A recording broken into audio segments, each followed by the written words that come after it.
And here it is, right here. Am I frozen? Oh, what's going on? Oh, okay. Yeah, so there it is. So here it is right here. Here I am right here. I seem to have frozen on the screen. I hope I don't have to reboot this thing. I wonder what's going on. Oh, okay, so here it is right here. Here I am right here. I hope you are right there. The usual protocol, as you are coming in, click on the like button. And if you're not already subscribed, do the right thing and subscribe. So the session has commenced and your company is required. That thing that we do round about this time be done exactly at this time. So if you're available right now, avail yourself of this space. My screen is acting somewhat in a funky manner. Hopefully this corrects itself. So goodness me. All right. So one man went to mow. I might well. Yeah, so there it is. Gremlins in the works. You have to understand I'm only doing this from a laptop, so you do get this sometimes. So one man went to mow, the eagle has landed. Another Savior, holy, holy, holy, holy, Adimebujuku.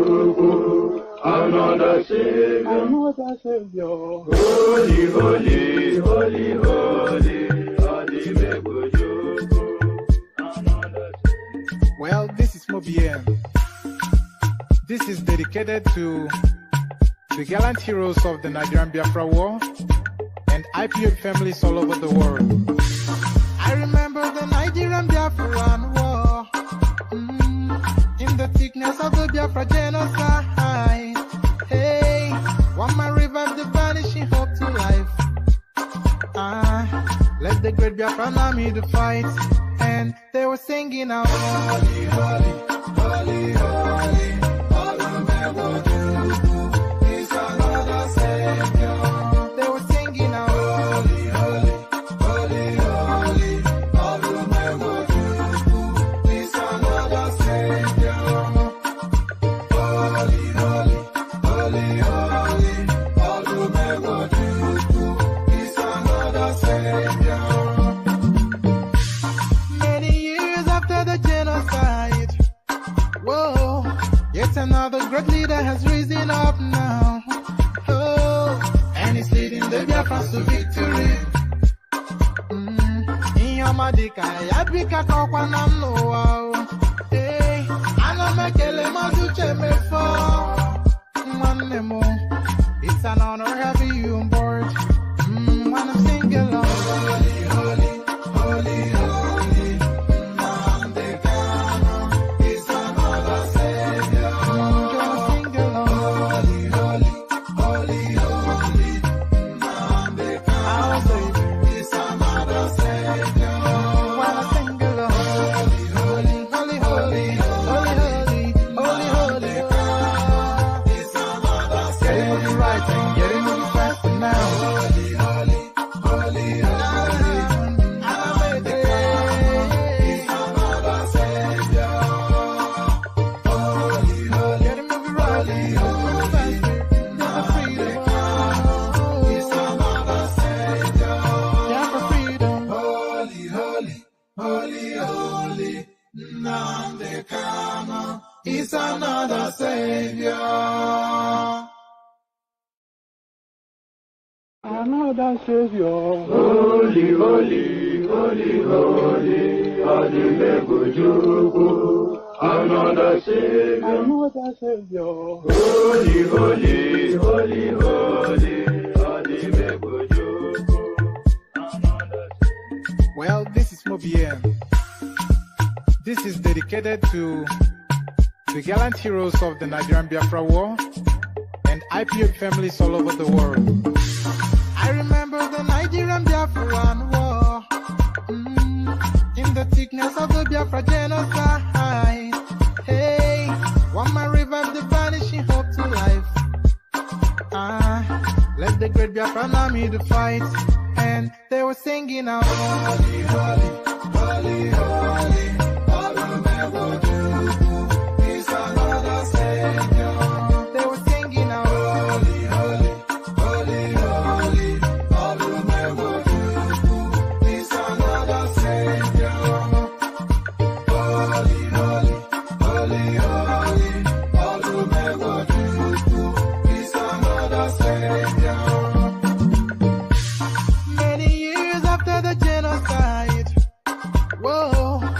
Yes, another great leader has risen up now. Oh, and he's leading the Biafrans to victory. In your madika, yabika kwa namno wow. Hey, ana mekele mazuche mefo.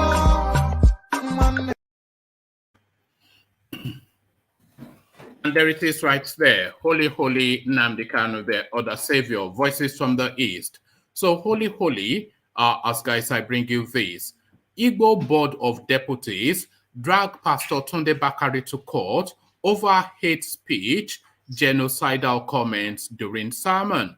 So not many of you will be new to that space. What Tunde Bakare said, of course, when he visited the east to go and pray absolution for the curse put upon them, according to him, by I think the Saudana of Sokoto back in those days, Ahmedu Bello. So you of course recall the first coup that took that guy's life, and according to Tunde Bakare, in the course of just at the moment of death, that Saudana, he put a curse on the Igbo people, and that is what has been afflicting that space till date. So Tunde Bakare went to that space to pray absolution for that curse, but that did not go down. That did not go down well with the Easterners. In fact, so vexed that day, as guys, I bring you again, Igbo Board of Deputies drags Pastortunde Bakare to court over hate speech, genocidal comments during our sermon. So quite what's led to all of that, we find out shortly. So you find out senility really not in behavior, but in words. So when somebody is going senile, you really from their commentary, you start to sort of guess at where they are mentally. So riddle this, Pantami disconnected phone numbers from national electricity grid. No prizes for guessing who is saying this, Tinubu, of course. These are scattergun. Remember when he said he was going to be feeding the soldiers Agbado and they will recruit 50 million soldiers, etc. So along those lines, questions about the guy's mental state. Pantami disconnected phone numbers from national electricity grid, a headline attributed to Tinubu. So quite why he's saying that, is that senility or is that insight into the goings on in Nigeria? When we read out the piece, we'll find out and then we'll be able to form a better informed thought. When we read out this piece, we'll be able to form a better informed thought as well. Ngige finally declares intention for presidency. So there's a declaration by Ngige today. So I'm not sure even if the headline is not sufficient without having to read that. So Ngige declared today formally. Kwakwanso also declared today formally. So the headline is sufficient enough for all of those stories, but we may or may not read it out. State of the Nation, Soyinka blast. State of the Nation, Soyinka blast. Buhari says it is finished. So it is finished, but what exactly has finished is the question. But it looks as though the whole of the East, they are up in arms, again, leading Yoruba figures. This next headline, Igbo presidency, Ohanaeze replies, Oluwo Of Iwo says accusation untrue. So we discussed, of course, the commentaries of Oluwo Of Iwo just a day or two ago, where he condemned the totality of that massive race in the eastern part of the country, not fit for purpose, was his verdict. So the lead organizations within that space now clap back. Igbo presidency, Ohanaeze replies Oluwo Of Iwo says accusations untrue. So quite what the rebuttal is, we'll find out just shortly. And then we land on this, what I discussed with Buhari in Abuja on Imo attacks. Hope UZODINMA, of course, a second headline will tell you that he has captured two of the lead figures of the unknown gunmen. So quite if that is what the conversation is with Buhari, we'll find out just shortly as well. So lean back, kick back, take it easy, and relax into the session. I seem to be having some gremlins in the work. So if you are seeing me, okay, because it seems to be freezing in an intermittently my end. But if it's flowing okay on the screens where you are, then indicate to me in the comment section. And as you are indicating, the usual protocols, of course, the likes and the subscribe button, you know we are pushing that, so do it if you haven't done it already. So we ease ourselves into the session via the Eastern Quarters and another Python dance.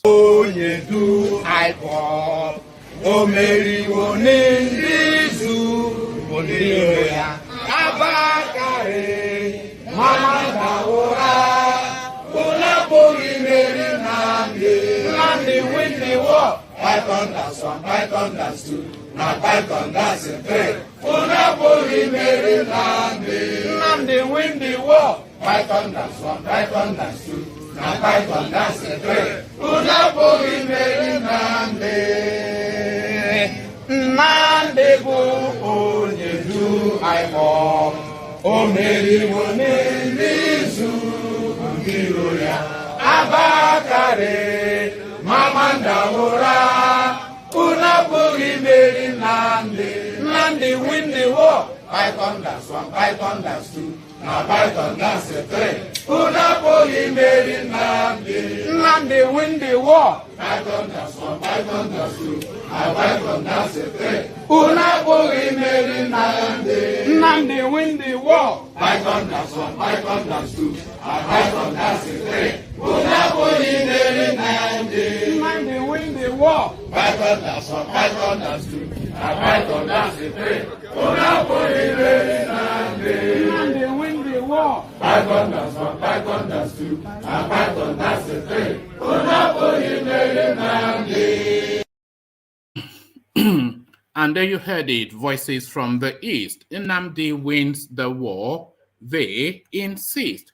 So Nnamdi wins the war. As guys, I bring you this. Igbo Board of Deputies drag Pastortunde Bakare to court over hate speech, genocidal comments during a sermon.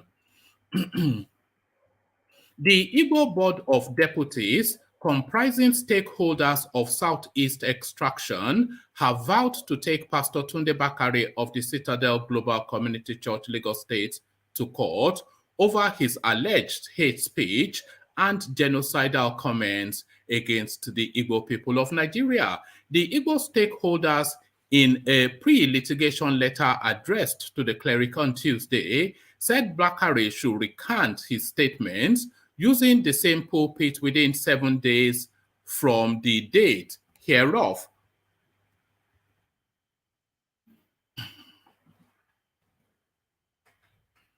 The Igbo group, through their lawyer, Austin Okeke Attorneys, said it would approach the appropriate forum, both local and international, for all available legal relief. These actions shall be at your account. The letter was copied to 76 different national and international organizations, as well as personalities. It reads, we act for Board of Deputies, we act for Igbo Board of Deputies, a non-profit company, NPC, and its trustees, for the time being, our clients, under whose instruction we address this letter to you. We have waited reverently for length and Easter period to end before addressing this letter to you. It is our instruction not to join you in the desecration of a very sacred and holy Lenten season, it being the bedrock of the Christian faith all over the world. Your hate speech and your premeditated incitements designed for ethnic cleansing of the Igbo people in Nigeria were aired and viewed right at the heart of Lent. You are a pastor of a church indeed. We have waited without success for you to, on your own accord, recant your hate. Hold on. We have waited without success for you to, on your own accord, recant your hate speech and or withdraw the incitement of genocide against the Igbo people. It is very obvious that your speech on the day was well thought out, planned and executed so as to achieve the purpose it was designed. These comments were made deliberately at a very fragile and tense period in the history of Nigeria, when insecurity and killings are rife. We are advised that on or about April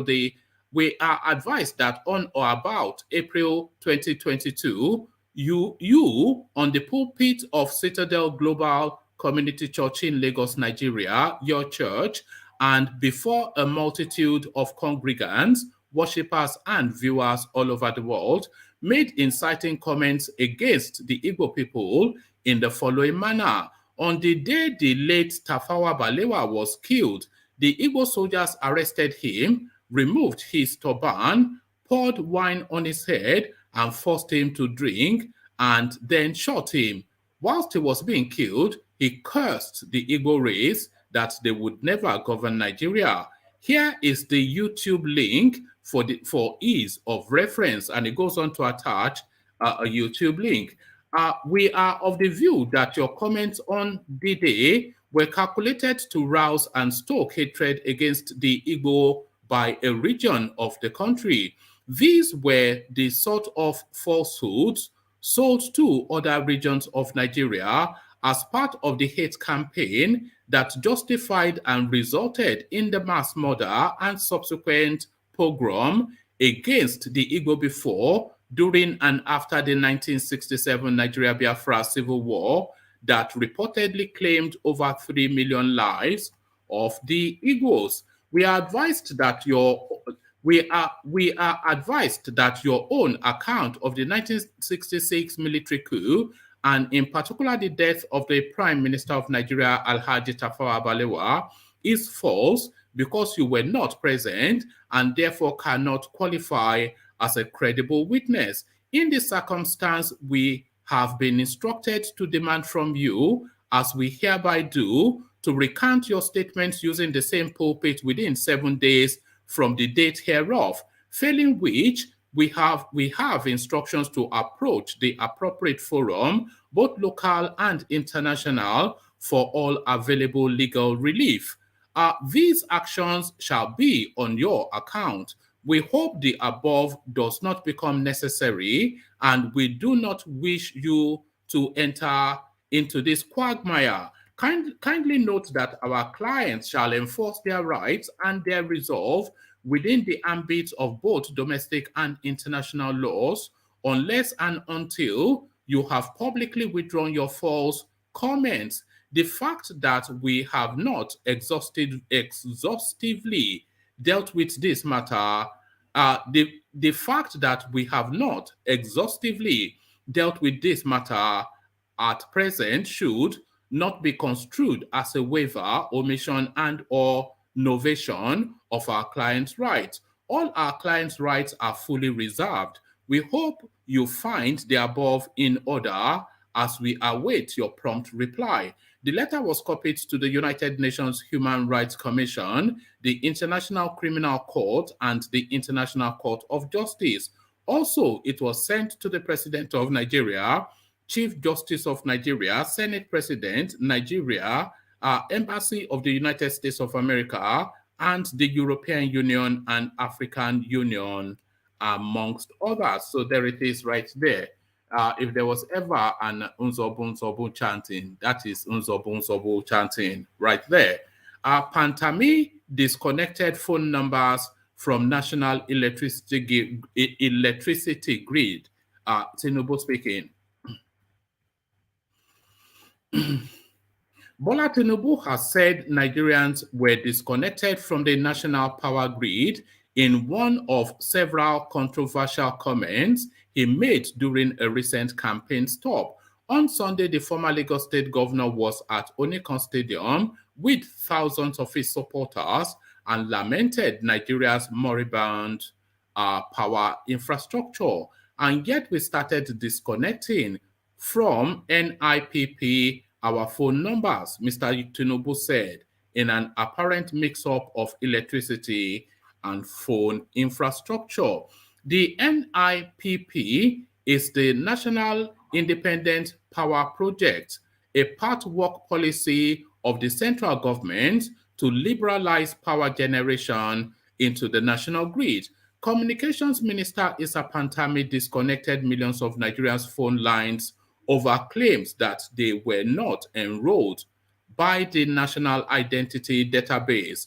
The minister said he introduced the measure to curb insecurity, but it has drawn widespread controversy amongst citizens and experts.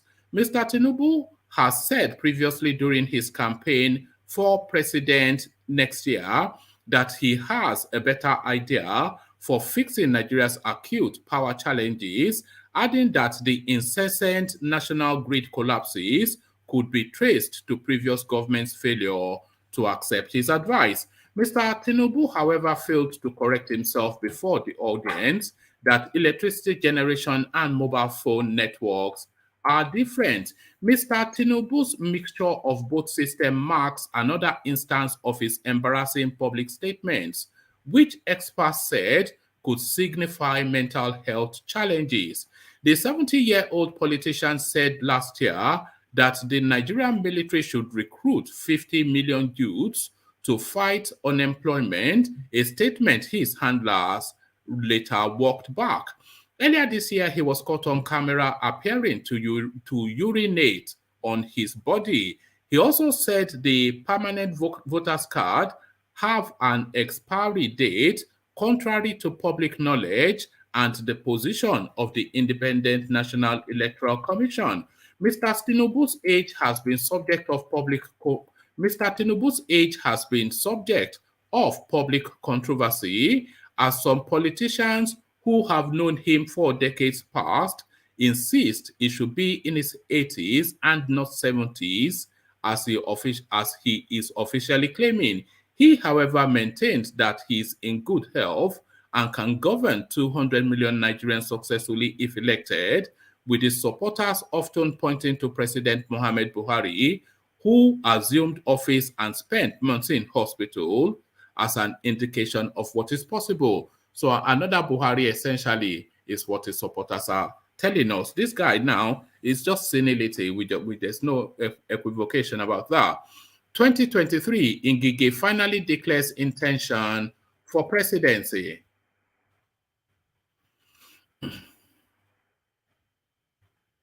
Nigeria's Minister of Labour and Employment, Dr. Chris Ngige, has formally made public his intention to contest for presidency in the 2023 general election. The minister had said on Sunday that he would officially announce his intention to contest in the 2023 presidential race on April the 19th.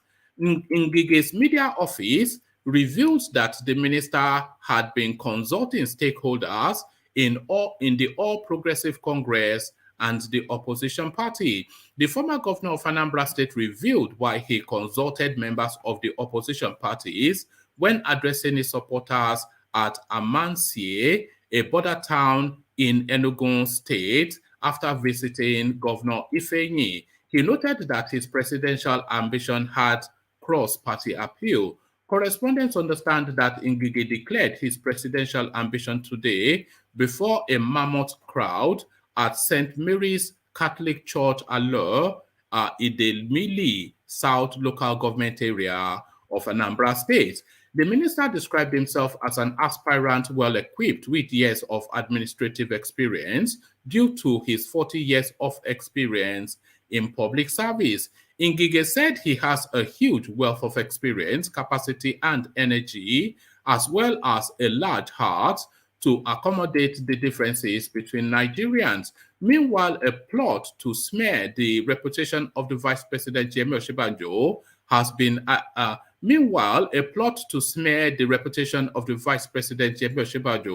has been alleged by his campaign counsel, correspondent report. The media council in a statement on Monday claimed that a US-based Nigerian, so that would be Farouk Kwerogi, is leading a group of smear campaigners to tarnish the image of the vice president. According to the council, the smear group is planning to cast the vice president, who is a Christian, as a religious fanatic whilst he was commissioner in Lagos State. The council pointed out that Osinbajo didn't discriminate against any staff of any faith, during his time as the Attorney General and Commissioner of Justice in the state. It disclosed that the leader of the campaigner was a former Student Union president at the University of Lagos and presently a lecturer at the University of Ohio, United States of America. So that is indeed Farouk Perogi. The council, however, vowed to resist any attempt to malign the reputation of the vice president. So that's a two-in-one story right there. State of the Nation, Soyinka blast Buhari, says it is finished. Nobel laureate Professor Wole Soyinka has again lampooned President Muhammad Buhari over the state of the nation, saying it is finished.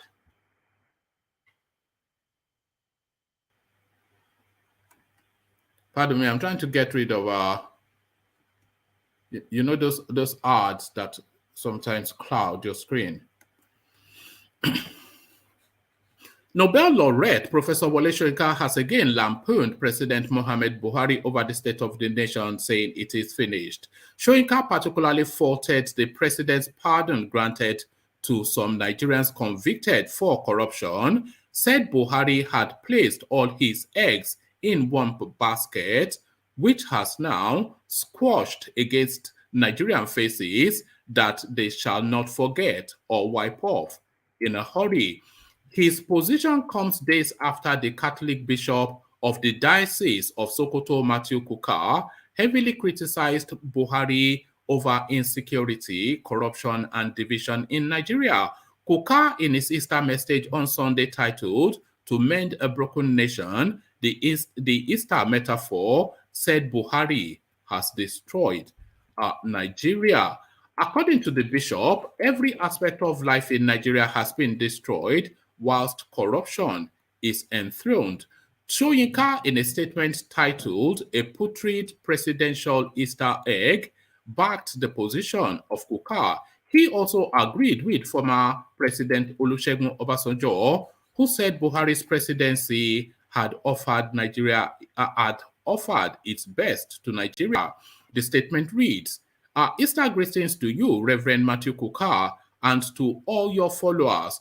All has been said, I think. I am impelled, however, not to miss an opportunity to add my own Easter drop to the overflowing vessel of pietistic sentiments, if only to reassure Christians and also Muslims in turn that even we non-believers do partake of that same ethical communion to which most humanity aspire." Also, your Easter sermon opens up yet again those slices of judicial hypocrisy to which we dare not cease to draw attention. So it's going to be heavy on grammar. You know Wole Soyinka, how he likes to do it. Of course, it is easy to track the trajectory of events, nettled by increasingly salubrious comments, such as those of his predecessors in office, Olusegun Obasanjo, who declared that this incumbent has run out of ideas, that he has nothing left to offer the nation. Muhammad Buhari decided to embark on the Easter train and donate an Easter egg of truly presidential proportions to his subjects.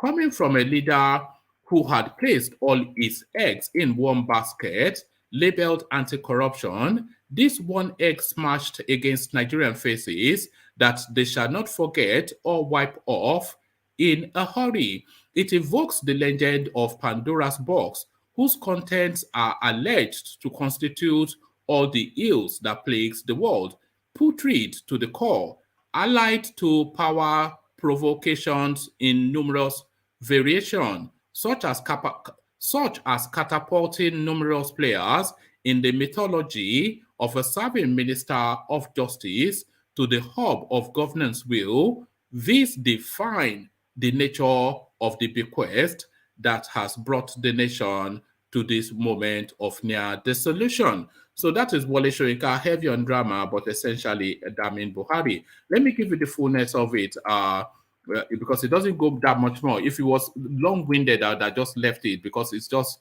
You know, it's just unnecessarily grammatic. Precedents are no consolation, no excuses. One states the obvious in remarking that precedents either undermines or reinforces principles, and aspiring offenders, especially in the political domain, are encouraged or inhibited by the ease or difficulty of access to the font of mercy. Office holders, we presume, are constrained by the existence of the dangling sword of Damocles, simply knowing that one day the cloak of immunity will turn threadbare, and the awaited day of reckoning finds them answerable. Clearly not anymore. You will forgive, though disagree with me, I know, for clambering onto the Easter wagon myself, to echo the words of one whose passage through the world the Easter season commemorates. It is finished. So there it is right there. Just to burn down the country, essentially, is what Tinubu is saying, what Soyinka is saying.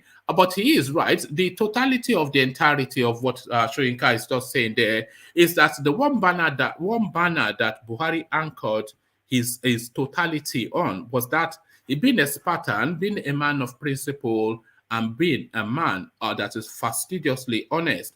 So all of that has been wiped away now. So even nobody really believed that he was some soldier, but they thought he was going to come and clean up the corruption space, because that was the mystique that he had created around himself.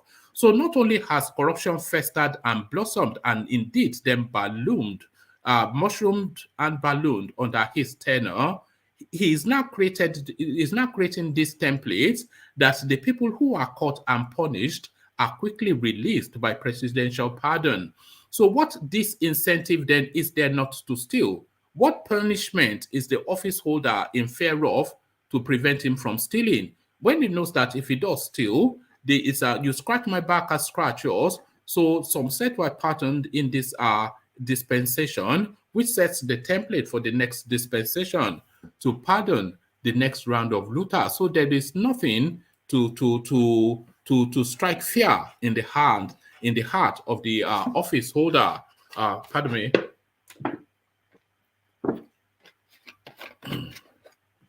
So there is nothing to strike fear in the heart of the office holder to prevent him from looting public funds.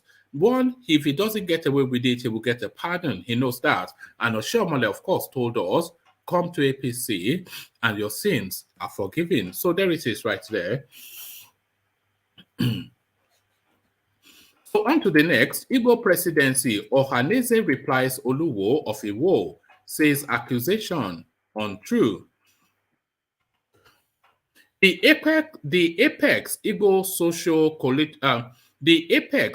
Social-Cultural Organization, Ohanaeze Ndigbo, has described as untrue the statement credited to Oluwo of Iwo, Oba Abdulrasheed Adewale Akanbi, that the Igbos cannot be trusted with the office of the Nigerian president. Ohanaeze noted that Oba Akanbi's attack on the Igbos was not based on any verifiable evidence, but rather on self-serving interest. Oba Akande had, in a statement issued through his chief press secretary, Ali Ibrahim, said that no Nigerian will feel secure in the hands of a leader whose ethnic attachment deprived other Nigerians of their rights. He further accused the Igbos of preventing people from other parts of the country from acquiring properties in their domain, adding that the style by the Southerners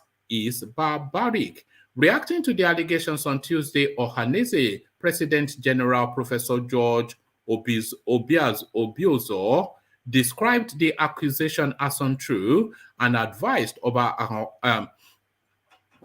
reacting to the allegations on Tuesday, Ohanaeze President General Professor George Obiozo described the accusations as untrue and advised Oba Akanbi to undergo some tutelage under some more experienced cosmopolitan, urbane, intelligent monarchs, stating that a well-adjusted traditional ruler is known by being open-minded towards all, especially people of other ethnic groups that may be found in his domain. Obiozo, in a statement issued through the National Publicity Secretary of Ohanaeze, Chief Alex Ogbonia, said, "It is self-evident that Nigeria is a beleaguered nation that urgently needs nation building. Inflammatory and incendiary remarks from monarchs and the highly placed are antithetical to peace and unity of Nigeria. In promoting his preferred candidate, he has committed a fallacy of hasty generalization when he stated that the style by the Southerners is barbaric. The Igbos cannot be trusted with power, amongst others."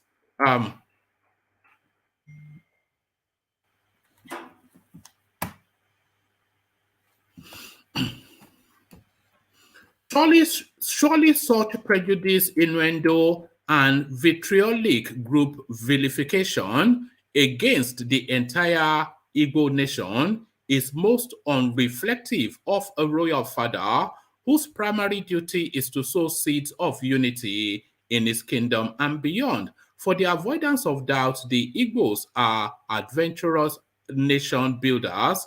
They are found in all parts of Nigeria and beyond.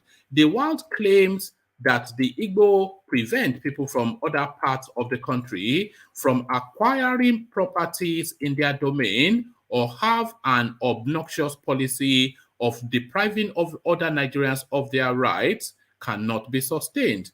On the other hand, it is inconceivable that a group that built modern houses in all parts of the country will prevent other ethnicities from building in their homestead. One would think that the morbid fabrication of falsehood is terribly. One would think that the morbid fabrication of falsehood is terrible mischief only for the uninitiated. What else?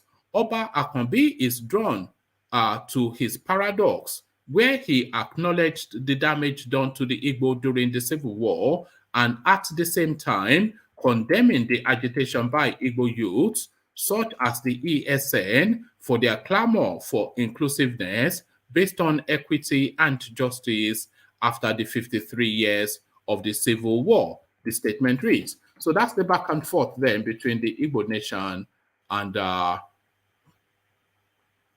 Igbo nation and Oluwo of Iwo. They don't know him so well. No Yoruba man would spend the time really to pay any attention to anything that Oluwo has to say. We all know him as a drug addict and a 419 guy when he was in Canada. So on to the next, still with the Igbos, and they're still fighting. Igbo board of, I think we've read this. Have we read this? Yes, the Igbo Board of Deputy one. So let's cancel that out, and then let's make this one the last read out. Hopefully this does let me read, because it's one of those. Okay, let me just go for it. What I discussed with Buhari in Abuja on Imo attacks, UZODINMA.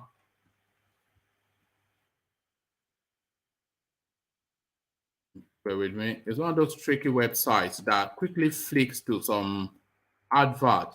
Governor Hope UZODINMA of Imo State has updated President Muhammad Buhari on security situations in the state, including the recent killing of staff of the Independent National Electoral Commission (INEC) by bandits in the state. The governor, who spoke to State House correspondents after the closed-door meeting with the president, said 2 suspects were apprehended on Monday in connection with the incident. According to him, the suspects are currently helping the police in their investigation. The INEC staff were at, bear with me. The INEC staff were attacked whilst carrying out the ongoing continuous voters registration exercise on the fateful day. 2 of the bandits were arrested on Monday and are helping the Nigerian Police Command in the state to do a very thorough investigation. Until that is done, I will not speak much on that, he said. The governor, however, stated that the initial plan of the bandits was not the INEC staff, but the correctional center facility in Okigwe. He said on getting the information on that, the state government, in collaboration with security agencies, fortified security around the center, thus frustrating the bandits, who later vented their anger on INEC staff. He said the incident that happened that involved the INEC staff, regrettably, INEC was not the target. We had the information that the correctional center facility in Okigwe was to be targeted by bandits, and we caught their conversation, so we fortified the facility. True to it, the bandits, whilst approaching Okigwe, saw how fortified the place was, and they tried to escape through a pathway. So it gives the name of their escape route, but I'm not going to attempt it, where they ran into INEC staff on continuous voter registration, and out of anger and frustration, attacked them. On the insinuation in some quarters that the state government was responsible for some of the attacks in the state and beyond, due to the internal wrangling within the governing party, UZODINMA dismissed such claims. According to him, a government in power cannot shoot itself on the foot by causing mayhem. The governor also dismissed the call by Professor Afe Babalola that an interim government should be formed at the end of the Buhari administration on May the 29th, 2023, instead of conducting the general elections. According to him, the nation's constitution does not provide room for the formation of an interim government. By May the 29th, 2023, if there is no elected government, our constitution has not provided for an interim government. So we shouldn't give a gap otherwise. Otherwise, you will be creating room for anarchy. What will be the process for selecting the interim government? Because by May the 29th, the president will not have the constitutional powers to function as president anymore. So I don't think we will decide to abandon our constitution, and it should be the instrument guiding our actions as a country. If there is an opinion that he thinks is worthy to be canvassed, if there is an opinion that he thinks is worthy to be canvassed, superior to what is currently in the Constitution, such opinion should be taken to the National Assembly, and they will, through due process, amend our Constitution to factor in such opinion, he said.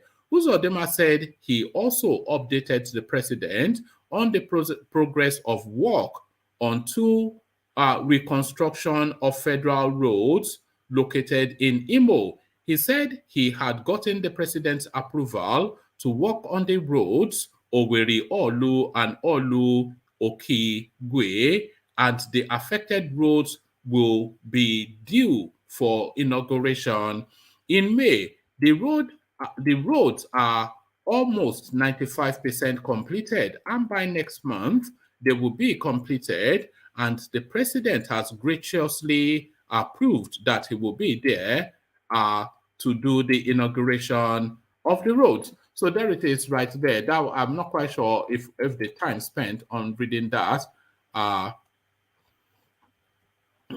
Actually, let me make this the last read. I was going to abandon this, but let me give you this as well. 2023, I won't allow anybody to destabilize Nigeria, Aboki from Daura. President Muhammad Buhari on Tuesday in Abuja said he would not allow any individual or group destabilize the country. Buhari also urged Nigerians to resist agents bent on causing breakdown of law and order. We have the land, we have the resources, and we have the people. but I do not know why people will allow themselves to be successfully subverted to destabilize their own country.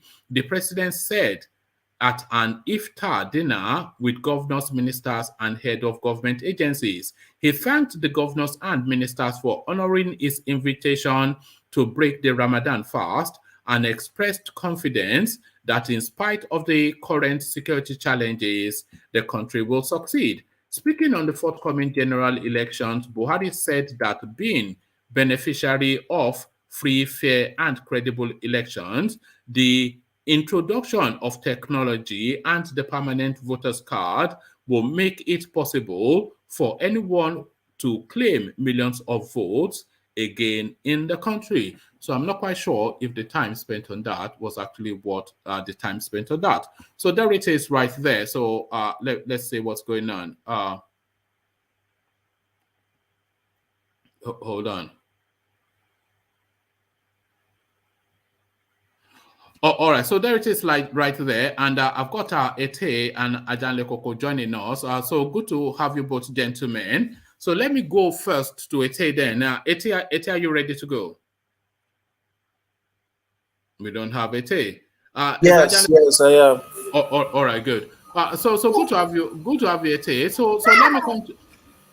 Oh, there. Stop making. Yeah. Just give me a second.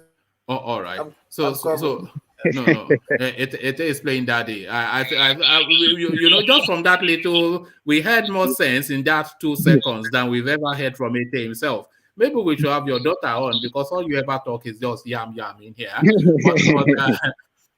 So yeah, to you then, Ajanle Koko, whilst Ete is doing daddy, and this now, we thought this was dead and buried, but this battle now between Pastor Bakare and the Eastern Quarters is now become a legal matter. Igbo Board of Deputies drags Pastortunde Bakare to court over hate speech, genocidal comments during sermon. So is it one of those things that they should have just let go, or are they right to take this legal route? How are you, one man? I'm good. Yes. Let me urge our listeners around the world and all of you that at the commentary section, please, if you have not thumbs up and or hit the like button, so please do that now, and share to your friends. And if you haven't subscribed, subscribe as well. So to the question, I don't know what I don't know who those people represent. They said they are board of what? Board of what? Board of deputies. Who's them? Who are they? It's just, but it's just, you know, some in a lot of instances, these things are just permission to land. So they just want to come into space to be recognized as a body, and then they'll just come and make some ludicrous statement about some meaningless nonsense, and then that then announces them as actors in the space. Yes. So I think they're just grandstanding. They just want to get popular. They want people to know them by coming to the media to say that they are suing Dr. Bakare. I mean, Pastor Bakare, for the statement he made in the church. So I just, I don't think that will get them to anywhere.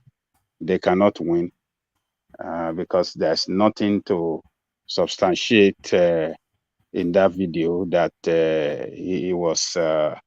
What was the allegation against him? What were they charging? Remember, we treated this. Remember when Bakare went to the southeast and told them that there was a curse put upon them by Tafawa Balewa to say that no Igbo man will become president.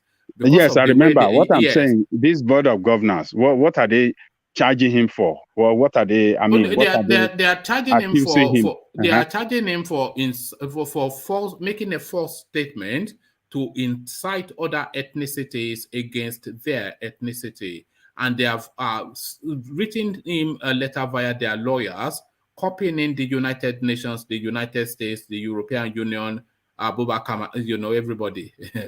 All of that is just an effort in futility. They cannot get anything out of it. because there are many books being written with respect to what Bakare was making reference to. Some people have written books with regard to that statement that Bakare made. So why can't they go? Why can't they go and sue those people too that wrote books? In fact, I nearly did a video on that, but I just abandoned it, and then I can't quite find the information anymore. So I just shortly after Bakare said that, and he got all of that backlash. Remember Segun Oshoba? Yes. He was a journalist at the time, and he was on the spot to say what happened. And he said a lot of what happened. It ties very much with how Bakare delivered it. Mentioned Yeah. So these people, I think it would have been better for them. Let sleeping dogs lie. To develop efforts in championing better cause for the Igbo people, and not trying to take on this cheap effort just to popularize themselves and achieve nothing. No, they can still get popularized by fighting for the cause of Igbo in this current administration led by Buhari, brutalization of Igbo people in the East, the killing of Igbo people every day by Nigerian army. That is what they should be speaking against, and not chasing the shadow. This one, to me, is like they are chasing the shadow, and they are not really, honest in fighting for Igbo people interests. So, what is the purpose of the letter? They are saying that it should mount the pulpit within 7 working days to recant the statement. Otherwise, they would then further to legal proceedings. So, of course, I mean, heavens will fall before Bakare mounts the rostrum and do as is directed by some silly lawyer. So, and they will not go to court for anything. So it's just a nonsense, isn't it? It's just a nonsense, the totality of it. So, comment, I think comment your why. I can barely hear you, man. You need to be speaking up if you want. Oh, what's this guy doing? What are you doing, Charles, man? No, the 100% why. No, speak up. No, nobody can hear you. So sort your system. Your audio is not good, Charles. Do it right. That's hate speech. No, thank you, Charles. Nobody can hear you. So go and sort that out and then come back. Ajani Kogo, Mm-hmm. you see that the same thing that we're accusing the Northerners of not saying the truth when they see evil. Now a man of God, a so-called man of God, is coming around to say that when an Igbo person sees his brother doing evil, you should leave him. You should not talk that his brother is doing evil. How does that make sense? We're accusing the Northerners that they are not talking that Buhari is doing evil. They are not talking about all the atrocities in the north. Now a Southerner is saying all these things. What are you trying to say? I don't get your point. Neither do I. I don't get what you're saying. What's the point you're making, Ete?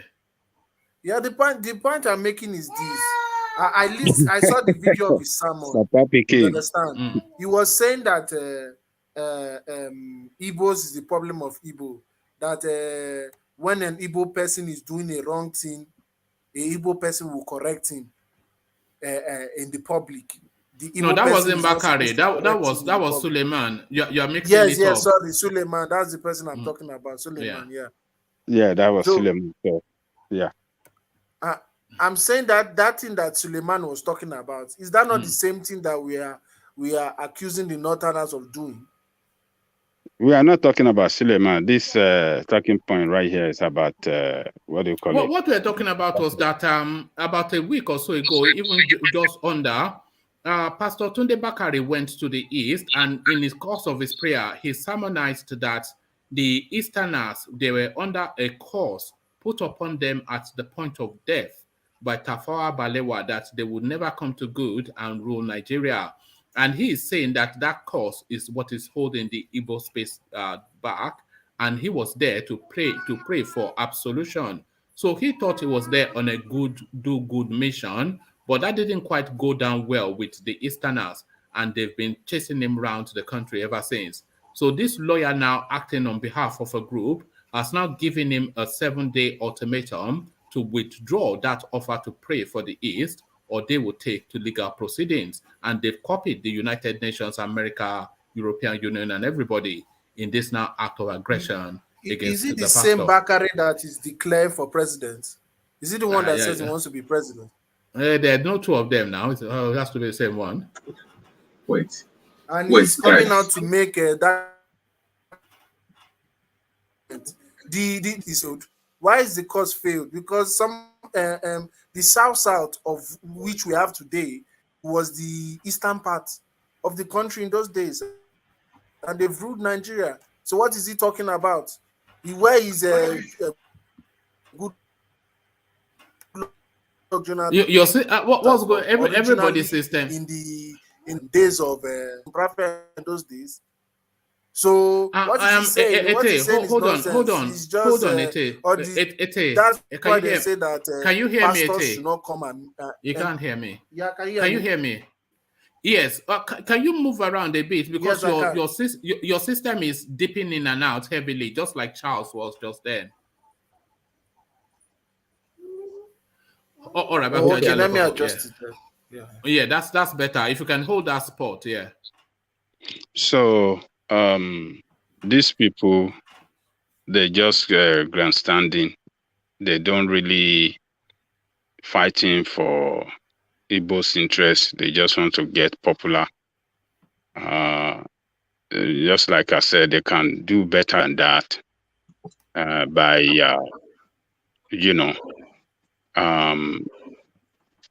condemning this administration brutality of Igbo people, fighting for the cause of Igbo by fighting for the right of Igbo people, in Nigeria, within the Nigerian entity. That is the best thing to do. Dr. Bakare was referring to what some people have said in the past, and the way he put it, it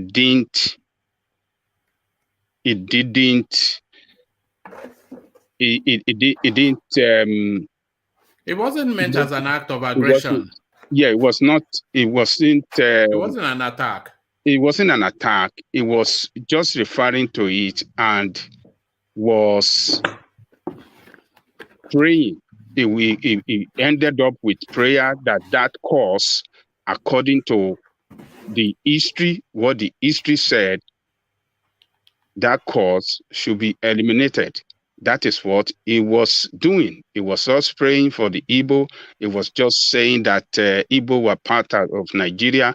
Igbo are entitled to the position of presidency, and Igbo will surely be president of Nigeria. So it did not condemn Igbo people. It did not chastise them. It did not say any bad thing about Igbo. I don't know why some people are making this as an issue. I watched in Genje Media.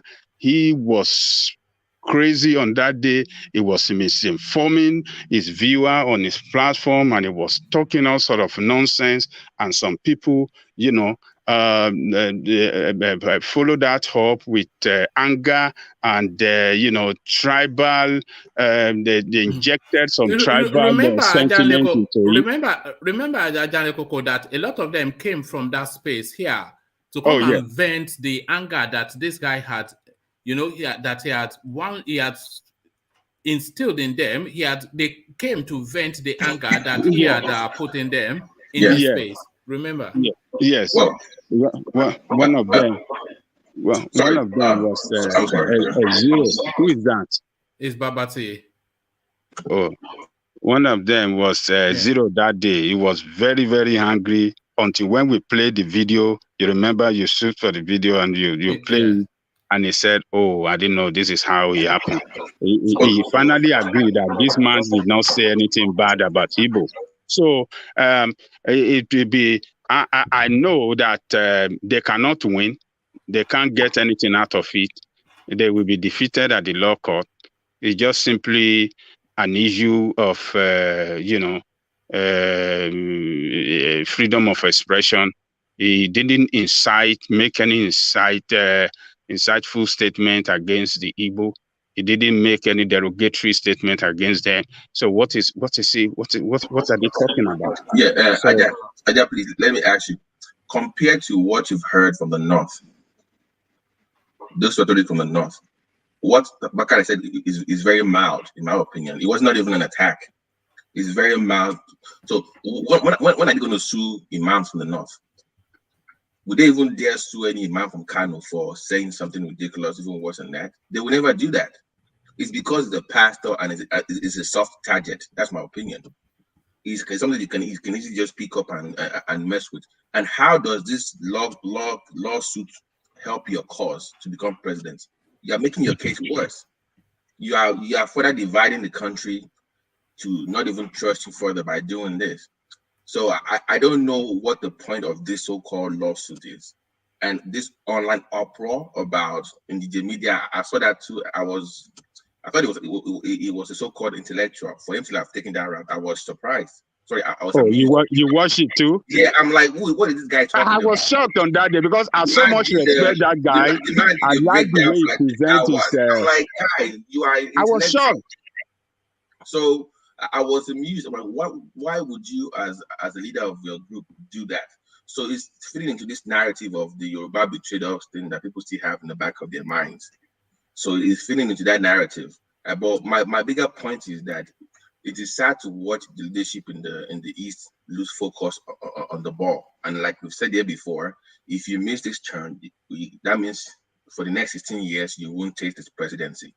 And the way they're going with this, like one man said the other time, it might even take longer than 16 years. We might be looking at 30 years if they keep this up. So all right, but the ludicrousness of it to institute a lawsuit is unnecessary. It's like using a sledgehammer to kill an insect, sort of thing. Right, like what is the point? What are you achieving? Okay, go to the US, to the UK to say what? No, to say a pastor. You know how they feel about Christians in those countries. To say a pastor said something about what? If you were to be something from Kano now, I would say, okay, maybe you have a point. But the man is a renowned world preacher that has a branch in America, for God's sake. The man has a branch in ATL. So I don't know what the point is, the goal of this whole. So I think it's just to feed into this narrative and to garner support within their own movement and to fit into this stereotypical tribal narrative that they've been bringing up for years. And it will not help you for the presidency. You're not helping your group.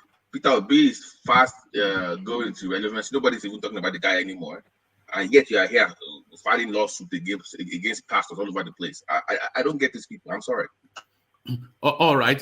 So talking about Peter Obi going fast into irrelevance, Pantami disconnected phone numbers from national electricity grid. This is Tinubu now. So Adanle Koko, no matter how much you square it, there's early signs of senility in this guy. This is dementia, isn't it? In what country is the phone numbers plugged into the electricity national grid? What? Come on, man. It's almost impossible to defend. It's NEPA. It's NEPA line. NEPA line. NEPA line. So that's Pantami disconnecting your phones from NEPA line. How does that come together in the head before it comes out in the mouth as something to say? I don't know, one man. You see, Agbatide. And that is why Agbati Dagba Kolo Joko Koma Dare Lam. But well, we it's just unfortunate that some people still want to line behind Tinubu. Some people still want to champion him. for presidency. He physically showed that he's weak in the body, and when he speaks, it shows that he's you can see that something is not right. But however, on that very day, he looked very energetic. Though he was speaking like we saw him break dancing now. yeah, he looked very energetic. I was surprised on that day. I said, which medicine did he use? What kind of stuff did he had on? You know? No, he did not. He did not. He was they tricked you guys because he was not wearing his agbada. He was wearing no. So I mean, the way he delivered his speech, he delivered it forcefully. He's talking. He wasn't slow in his, when he was delivering his speech. He was fast. He was sharp. I say, Baba, don't eat something. No, I'll be waiting.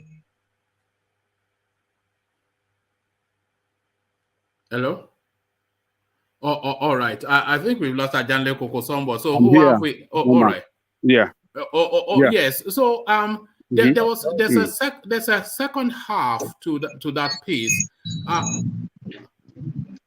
There's a second half to that piece. It says, God, there's so much heavy reverb today.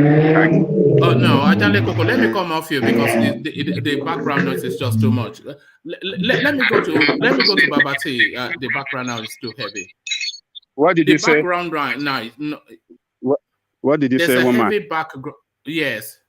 Can you hear me now? Yes, a bit. It's better now. All right. Okay. All right. So I was just saying that there's a second half to that piece, the Tinubu's piece. I was just going to bring it to you. It says, Mr. Tinubu's age has been a subject of public controversy as some politicians who have known him for decades past insist he should be in his 80s and not 70s, as he's officially claiming. So it stunned me as well when this guy goes around saying he's like in his 70s. It's not a 70, and not even in his 70s, so that is just recently clocked 70. Do you buy that? Well, a lot of people have been a lot of people have said this before, that that man's age is not right, that he cut his age down, and he look older than his age.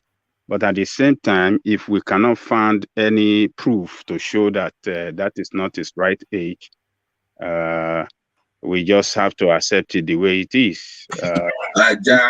His first born just turned what, 61, Abi? That daughter that was who told you that? You people keep spreading that rumor. Were you there at the back today? No. I'm saying that the age disparity is so ridiculous. Come on now. Did you born the baby when you 10 years old? Did you go to Christland where you had the baby or what? Come on now. That's my ridiculous. God, are we now using Christland as a metaphor now? Maybe he had a baby when he was 12 years old. Who knows? When he was 9 years old, he had a baby. So his name need to go into Guinness Book of Record. The man that had a baby at the age of 9 years. But so you see, there's this Irish playwright called Oscar Wilde, and his greatest piece was a play called Dorian Gray. So it's called The Portrait of Dorian Gray. So what that story is that this guy called Dorian Gray, when he turned 21, he commissioned an artist to paint his picture.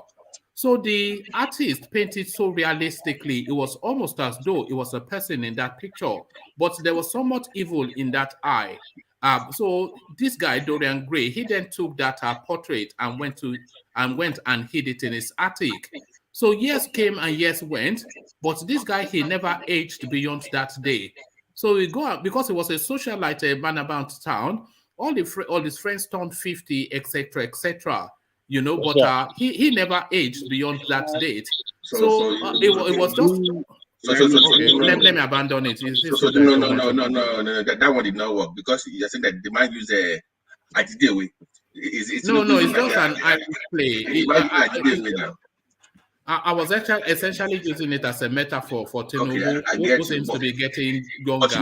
But let me ask you, why do you think nobody has asked this guy about his Osun origin? Why has nobody asked him about it? Agbeji and all those. I'm surprised nobody in the media has actually, questioned him about all those allegations about his age and his place of birth and his education. So if you had a true media in the country, they should be investigating. You know that these guys, they don't really interact with the media. There's no real interaction. When did they last interact with the media? His interaction with the media is to be on some rostrum somewhere. No. Okay. Let people finish sentences, Babati. Okay. So his interactions with the media was essentially to stand on rostrum somewhere or to make an announcement or a speech. And it doesn't often get into a question and answer session, is what I was about to say. So, Babati. No. What I was saying is that you do your own investigative piece. You put it out there. That will force a response, right? If you do an investigative piece on a candidate and you put it out there, that forces him to respond to that story. Is my point. So even in or not, regardless of that will force a response from him. All right, fair enough. So, Ajanle Koko, lots of mysteries. Oh, wow, I might abandon. There's just so much. Oh, Ajanle Koko, I think I'm going to have to go to engineer. There's the echo from your side is too heavy. Okay. Yeah, let me go to engineer. Engineer, let me come to you. There's too much reverb in that space. So we were talking about Tinubu engineer and the questions about his age, his health, his senility or lack thereof is just, it's almost. I don't think he even has to step down. No, nobody has to push him. As the days go by and he appears in public more, he increasingly appears not to be fit for purpose. Well, greetings, one man, and greetings to Ajanle Kuku. Well, what have you done to your hair, engineer? Now, just come out from shower. Look at this guy. You are tasting babes again, Abby? No. I just come out from shower, so it's just the hair is not dry. Well, Tinubu. Wow, the man, to be honest, one man, it's only him that can tell his real age, because with the way things are going, Tinubu, I think Tinubu is even he seniors Atiku, and I think he's that kind of Buhari, IBB mate, because with the nature of his body, the way his body is reacting now, you can see it clearly that the man, to be honest, he's not a young man, and he's not he's like a real grandfather. That's who he is, because with his age, honestly, I think Tinubu should be about 80 or 80 plus. That's what I can say. Yes, there's no doubt about it. His contemporaries in politics, people like Bode George, etc., they are in their 80s, but he seems to be getting younger as the years go by. So there it is. Let me take you from there to this space. Chris Ngige finally declares his intention to run for president, claiming that he towers above everybody in contention. Equally, similarly, Kwakwanso in another party that he's now moved to declared his presidential ambitions. So it's now the seasons of declaration, because we are getting to the business end now of the political timetable. So what are you then making? The only name we're waiting for now is Afayemi. So everybody now in the race that we anticipated, engineer. Yeah, many are called, few are choosing. I must be honest with you, one man, because at this stage now, everybody wants to show that yes, they want to come out to join the presidency. and also what is currently happening. Like I said, it's a free world. They can come and do whatever they want to do. But the thing is, the record these people are labeling in that country, Nigeria, what is going on, is something that we need to know more about them.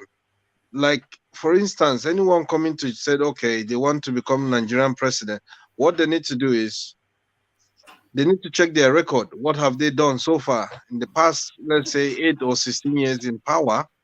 What have they done to the country? What have they do something that has impact to the young generation life, or have they do something in the country that people will say, yes, these are the kind of people we need in future, or this is the man that we need that can run that country.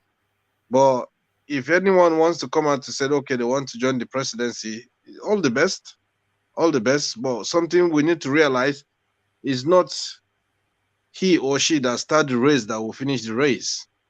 So people can come out and say whatever they want to say, or they feel like what they want to say, or maybe they want to intimidate others.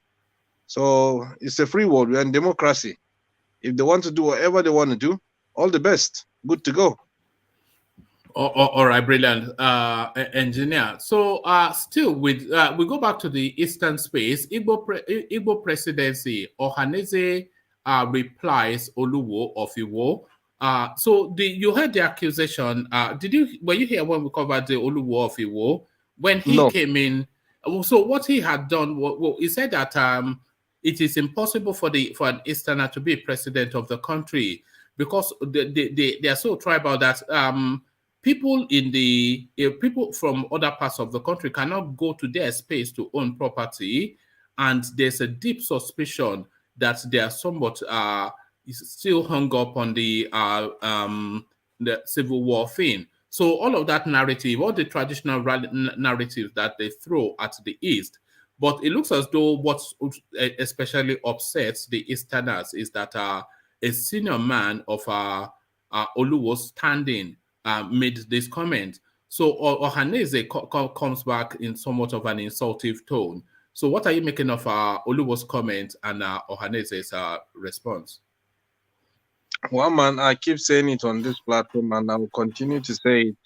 No one should take it offensive, but it's just the reality and it's just the truth. Some time ago, I said if Yorubas and Igbo, they don't come together and work together, I'm telling you, it's just going to be a long way. And it's just going to be a hard thing in that country, Nigeria. Because if today Igbo and Yoruba should understand themselves, they should have learned. They should learn from what is happening with this present government that we're having now. They should see things. It's something that they have to unite. They have to sit down, put heads together, and work together.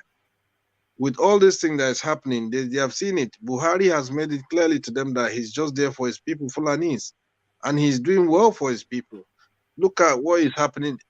Every corner of Nigeria, every uniform people, every people in power, they're all Fulanis.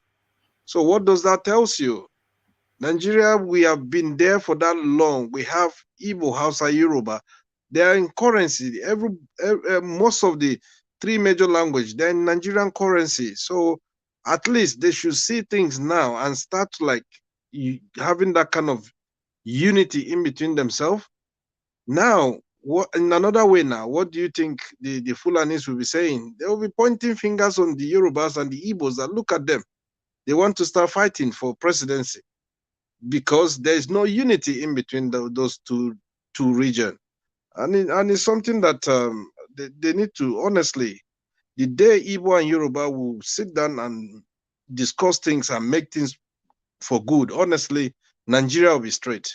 Because those are the two major languages that they are the pillar of that country, but they don't want to unite. I don't know why.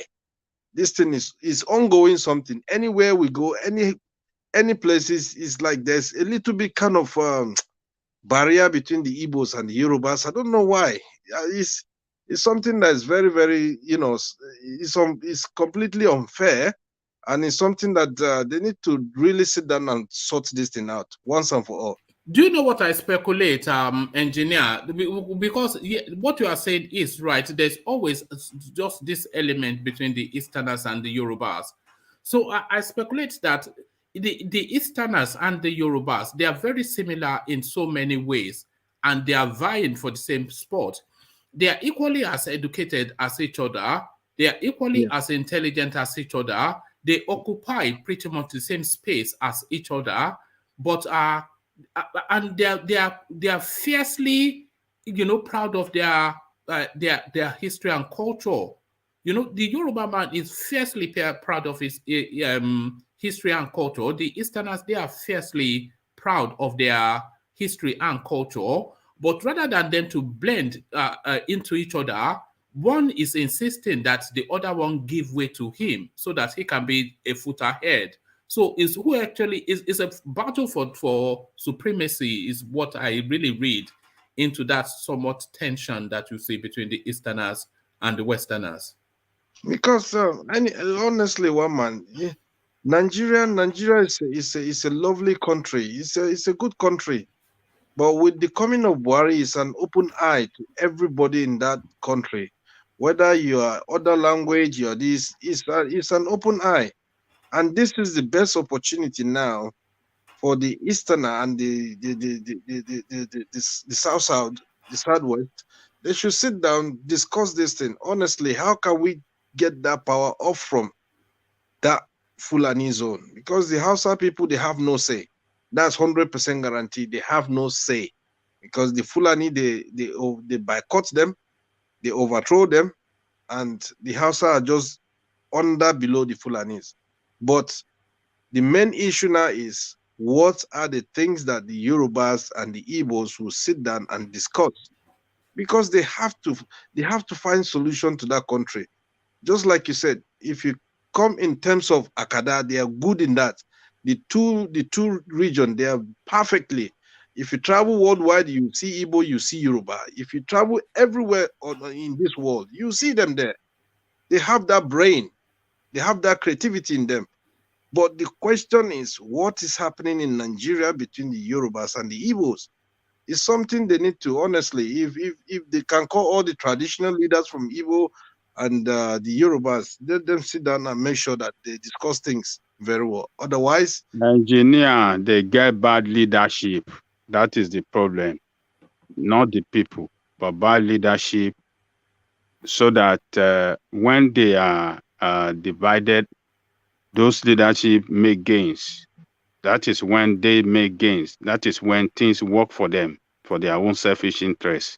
That is the problem. And that is why I will keep on telling you, all these people you've seen as leadership on both sides, in both the APC and PDP, let us drive them out. Let us look for the right leadership that are ready with leadership with the modern, that rhyme with the modern reality, that are ready to work together. That is all this old crap that are divided us against each other. They are the real problem. And as long as we are divided, that is when they make gain. That is what that works for them.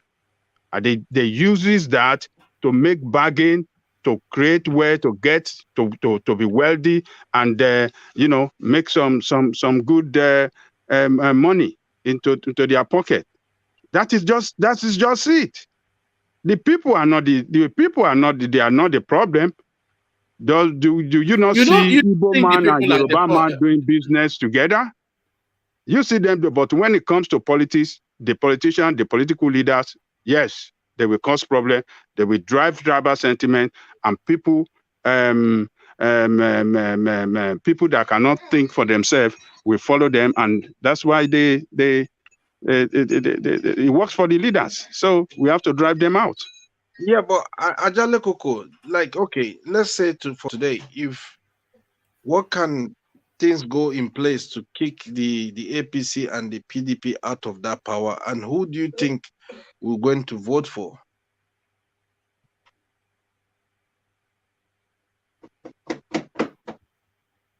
Is Ajale Koko there? No, I think it's in the middle of. What did you say?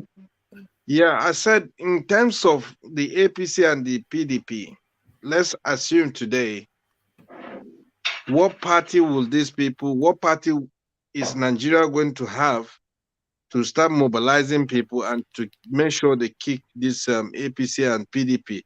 Another thing you need to understand, who is going to generate the fund for the party that will kick the APC and the PDP out of that power? Because these people, they have that money, they will influence anyone, and they will use money to bribe everybody in that country when it comes to that election. But if today we have another party that is willing to kick APC and PDP out, who is going to generate that fund for that party to succeed?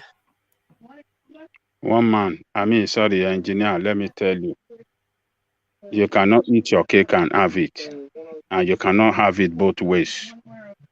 So you have to choose one.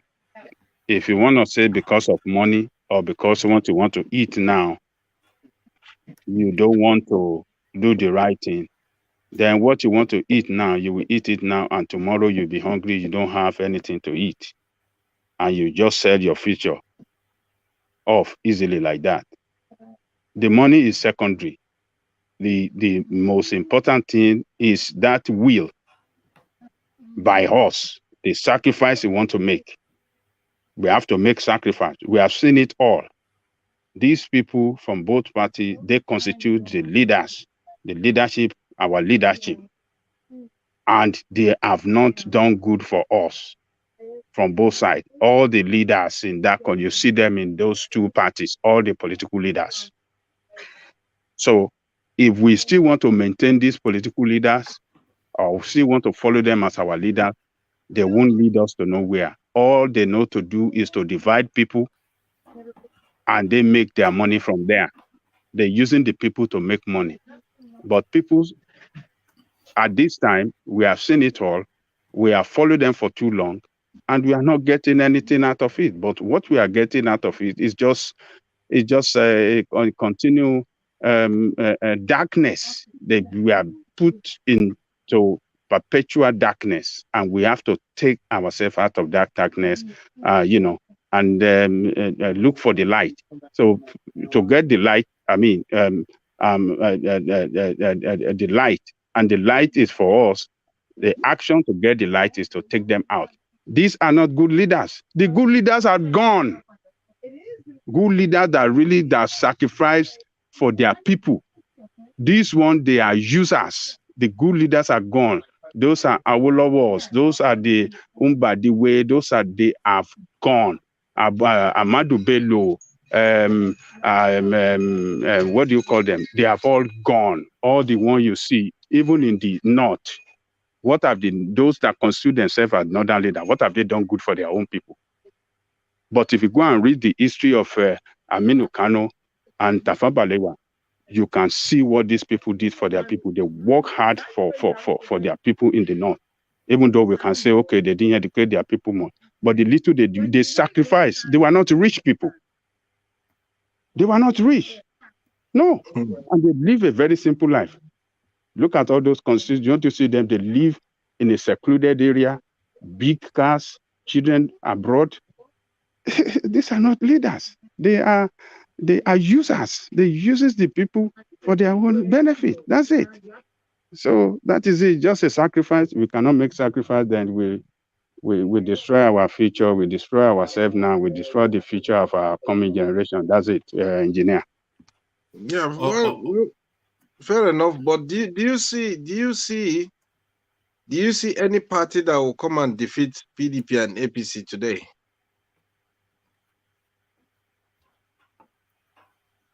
What do you say, engineer? I said, do you see any party that will come out and defeat APC or PDP? It depends on the people. They can defeat them. If we have a level playing field election, what do you call it?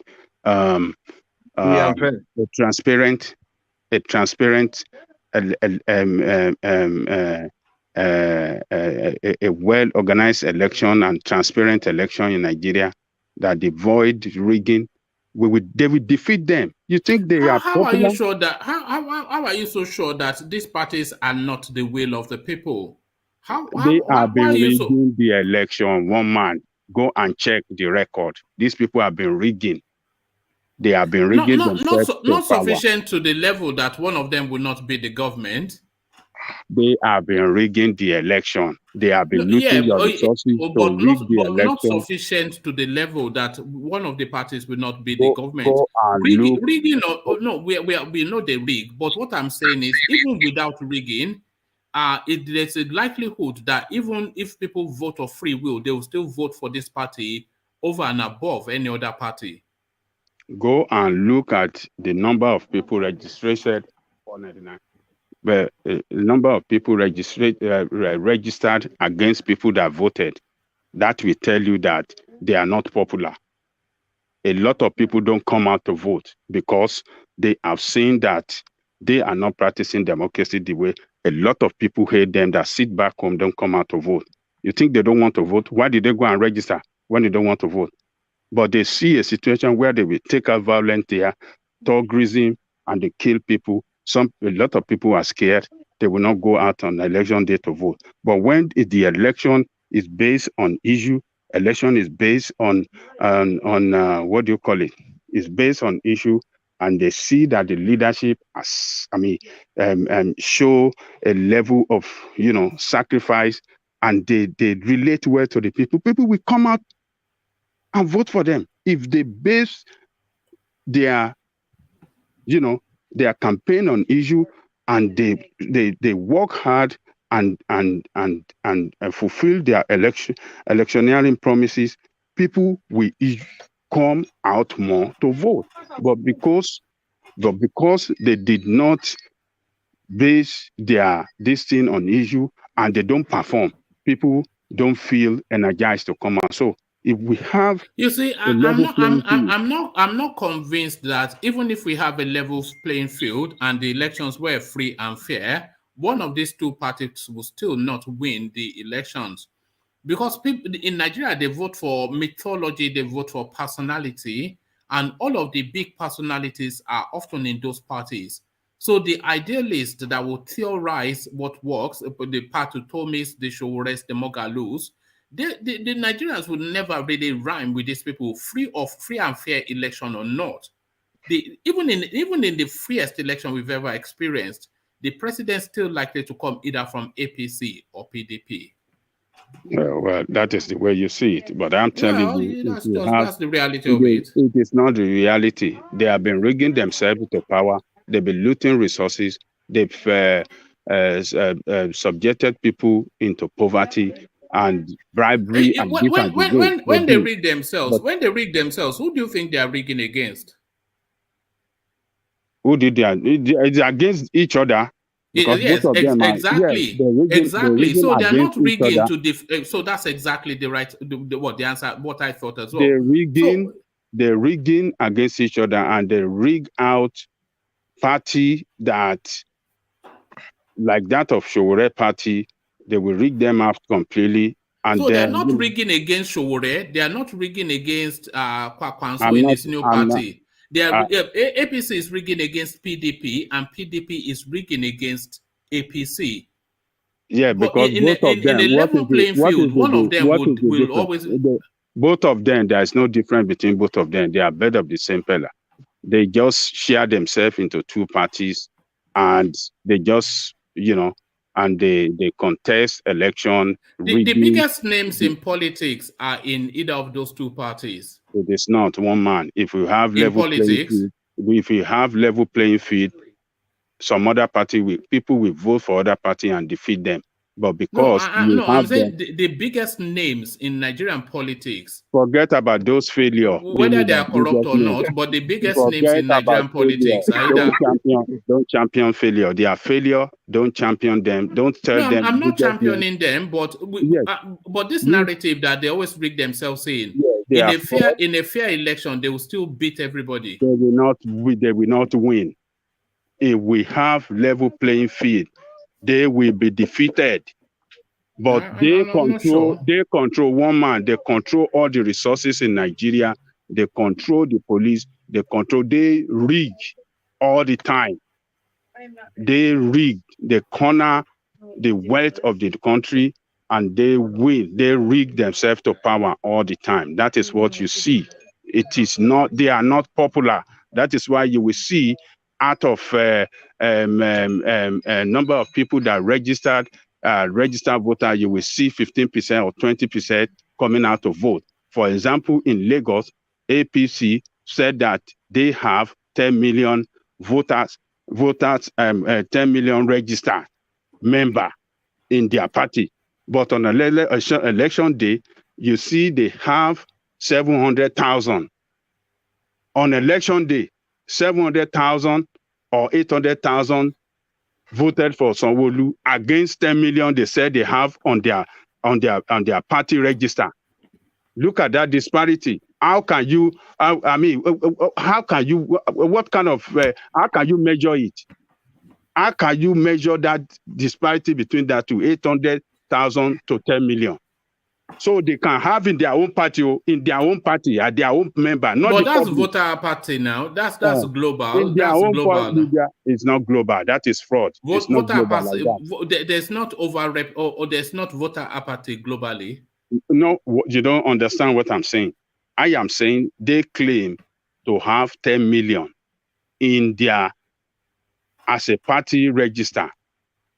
Party register is different from INEC register. INEC register is for the public, everybody in the that are registered to vote. But in their own, they are members. And when they say party member, those are committed people to APC. On election day, you see 700,000. Oh, okay.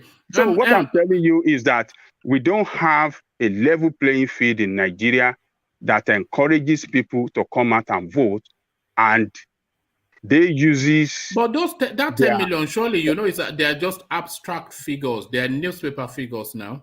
Yeah, they are fictitious name. Yeah. So, but what I'm telling you is that if we have an issue-based politics in Nigeria, and we have politicians that perform, more people will come out to vote. But people registered, and these politicians came to power, they did not perform, they were looting, they discouraged a lot of people from coming out to vote. So we don't have level playing field because they kill people on election day and they still be declared as winner. We saw what happened in Kogi State. They kill people on governorship election day, and they still declare the result of that very spot where they killed people. We saw police aiding them in carrying boxes, in voting. I mean, this is if we have a free and fair election, under a free and fair election, these two parties will be defeated because people are not stupid. People are not that stupid. All right, let's hear engineer's take on that. Engineer, do you think in a free and fair election, the APC and the PDP will be voted out? No, impossible. It's not now. Impossible, because Ajale Koko, you said something earlier on. They already have people that they are working for them in the politics, in the uniforms, in this. That is what make it not free and fair. No, I'm talking about free and fair election. That's what make it not free and fair. When you have police working for them, you have army working for them, you have INEC. That is not a free and fair. Working for them, that does not mean that they are being kind of What we're discussing is if all of those things were not in play, and just the voters the voters vote is what determines the winner of an election. You that the engineer don't understand what is free and fair. Yes, that is the problem. Thank you, Ego. You know what goes on with the engineer. He's doing work as well as listening to the thing. So he's never really fully with us. No. One man, this is something we need to understand here, right? If someone is being elected as a governor, obviously he will carry his own pals and settle them. people who they are there, they work for him, they help him to become the governor. Definitely he will sort them out. You either find a contract and give it to them, or find one or two deal and give it to them. When it comes to his second tenure, it's the same people again, that they will have their own people again that they're working together with. Those are the people again that will still vote for the same person. So if in terms of free and fair election, you can classify that as free and fair. No. No. Let it go take it on. I think Ego knows where the Ego. Do you understand the conversation that I'm pushing Ajale Koko? Well, I'm saying if the election is free and fair, devoid of influence, and the voters vote count to elect somebody, I'm saying even with that, PDP or APC will still win. Quite agreed. Quite agreed. It will be difficult to defeat them, even in a free and fair contest. The reason be that these two parties, is the party known by Nigerians. These two parties, they are everywhere in the country. In the past election, the last election, you will know how many votes those other parties they came up with. Some are getting 30,000, some are getting 20,000, some are getting 25,000. Is this kind of is this vote that they have, they want to use to defeat PDP and APC?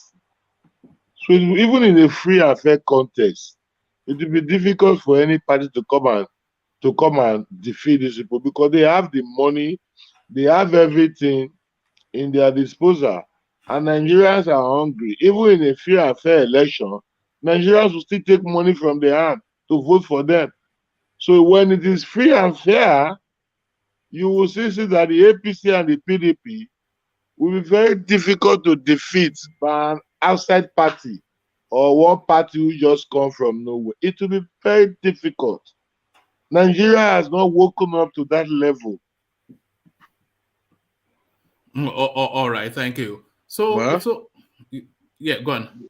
Yeah, this, you see, Ego now know what I'm saying, and he explained much better, because one man, it's very difficult, these people to for somebody to defeat them, because they have their own people, they have their own friends, they have their own colleagues who they are there in terms of contract, in terms of allocations, in terms of, we have in Nigeria today, you can never get a job with what you merit.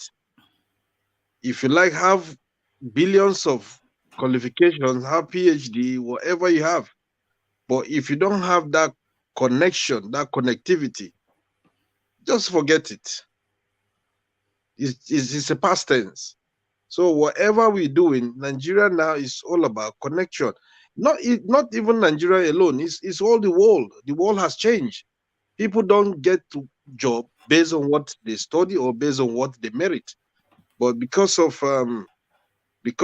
connectivity, because of, I'm the son of this or I'm the son of that, it's happening in Nigeria. Brutai, what happened to Brutai? Brutai, dad is a close friend to Buhari. But when Buhari came into power, he elected him. So it's just connectivity. That's what is happening. All right, thank you, engineer. I agree with you, but for different reasons. I feel that all of the biggest names in Nigerian politics, they are either in the PDP or the APC. These are the names that people are used to, and these are the names that people want to be governed by. So even in a free and fair election, they'll still vote for the names that they know, rather than some guy coming up with theory that they don't understand, So in a free and fair election, they will still vote for the people. It's Stockholm syndrome, isn't it?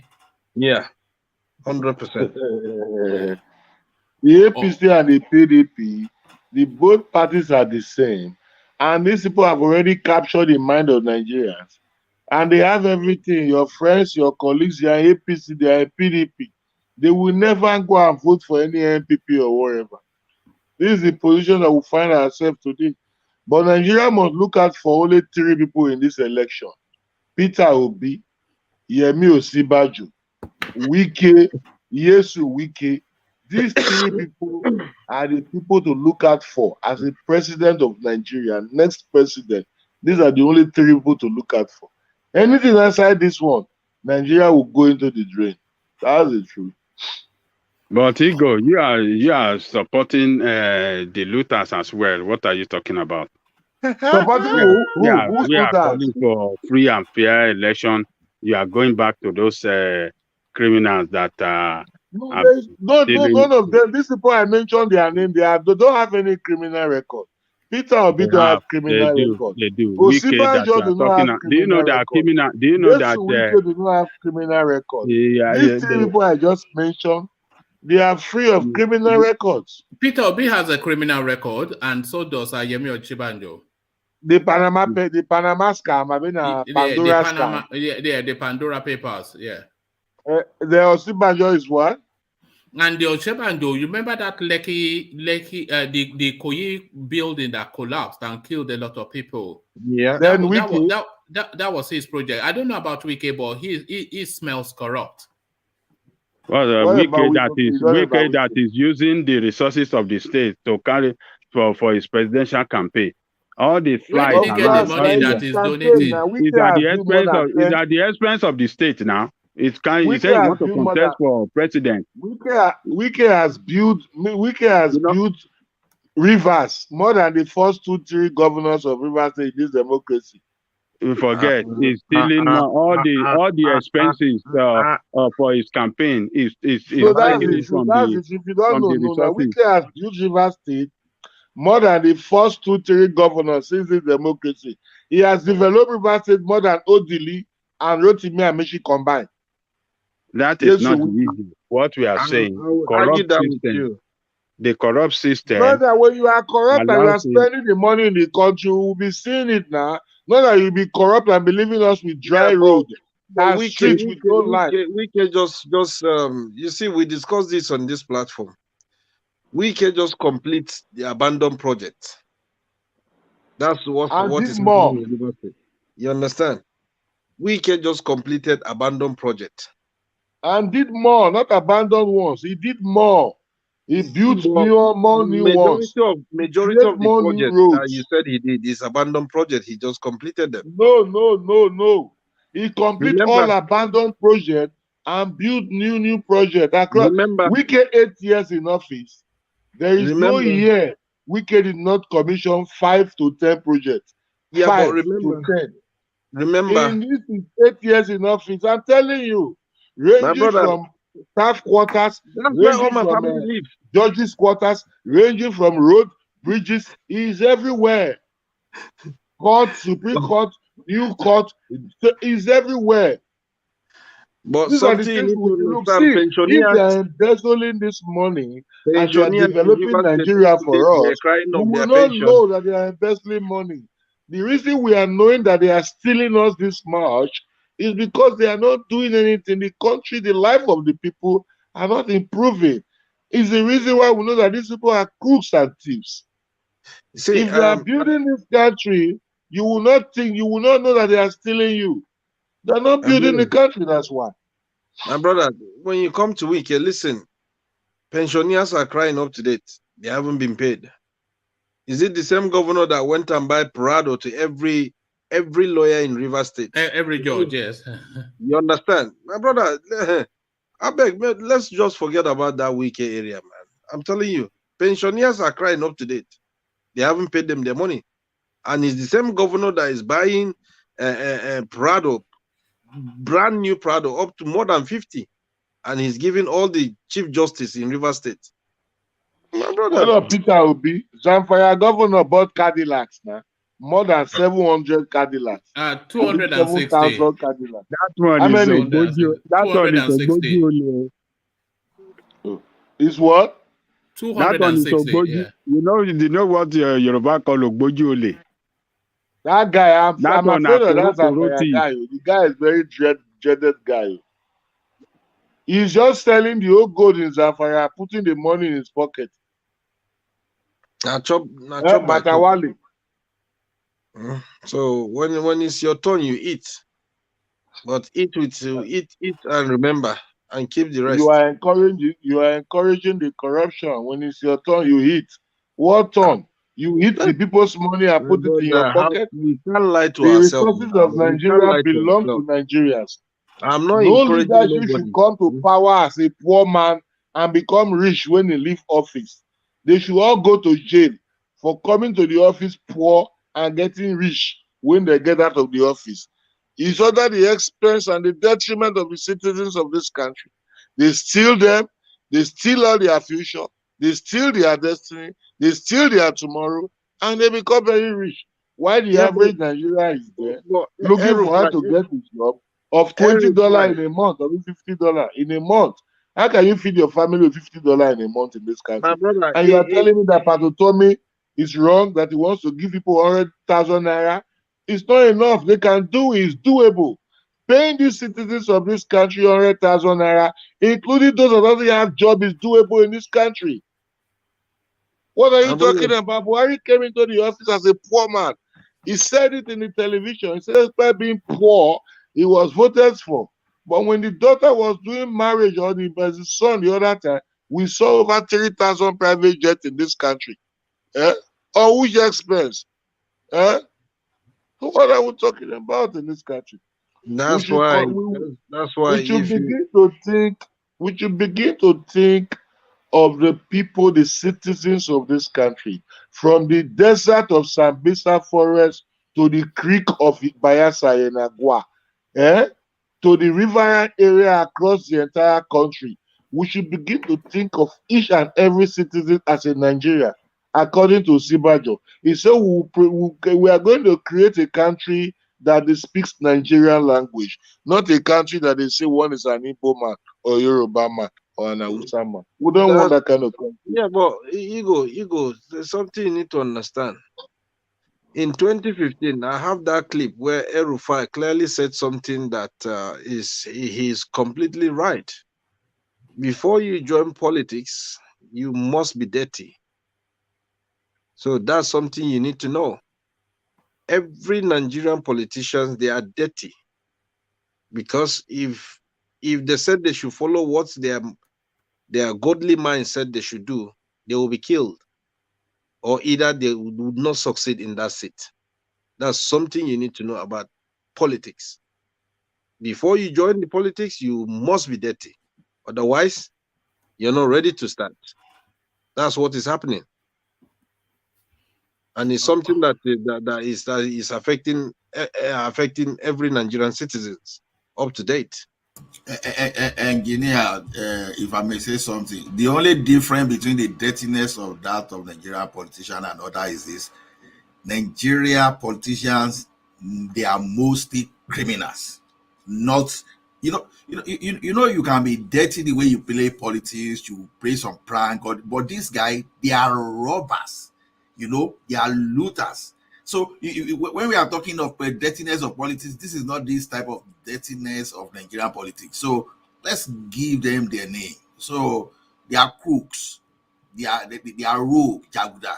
So that they are dirty. What are you making of that conversation, Ola, that in a free and fair election, PDP and APC will be voted out? Do you agree with that, or do you think they will win free and fair or not?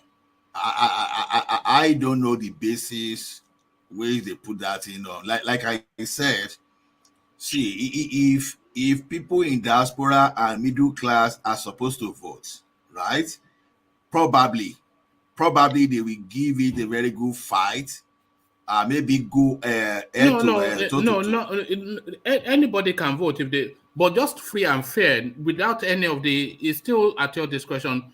But the election is free and fair, and it largely represents the will of the people. So will the PDP and APC be voted out? I don't think so. Why not? Why not? Because our people, when we say grassroots politics, and when you pick someone that all the locals can identify with, sometimes they don't really care about the party they belong to. It is more of, for example, in Ekiti, this is the son of Lagbaja, all those things. It is more of that than even the party itself. So that the Omolagbaja they are talking about now, if that Omolagbaja happen to be in the PDP, they will vote. If the Omolagbaja happen to be in the APC, they will vote for that person. So sometimes, at that local level, it is they are voting for personality sometimes. So so in a free and fair, if their candidates are within in APC or PDP, they will vote.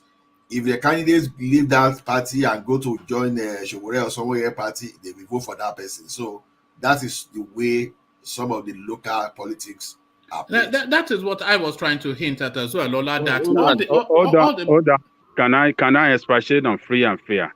Oh, go on. Free and fair, they avoid bribery and buying vote. You cannot bribe. That's fair. Yeah. You cannot bribe. You cannot. There's police will do their job the way they're supposed to do it. There is no tokenism. There is no ballot box snatching. People will come out easily without fear of being attacked by thugs and vote. If you have all of that in place in Nigeria, PDP and hold on now, PDP and APC will lose election because you are going to have a level playing field.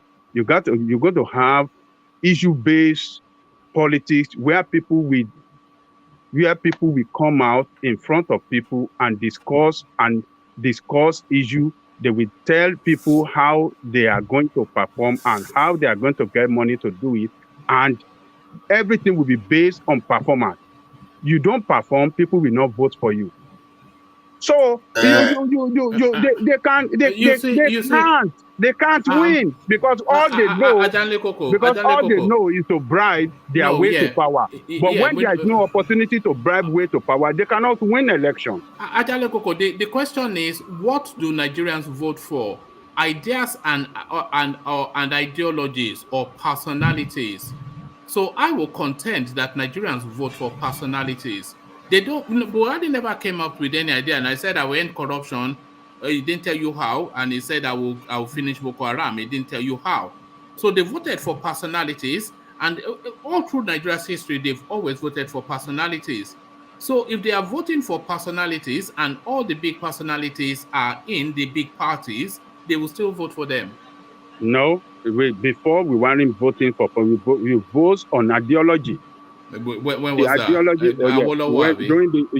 During the time of Awolowo and MPN, we know their ideology. The ideology of MPN is different from ideology of UPN, and we know what they stand for.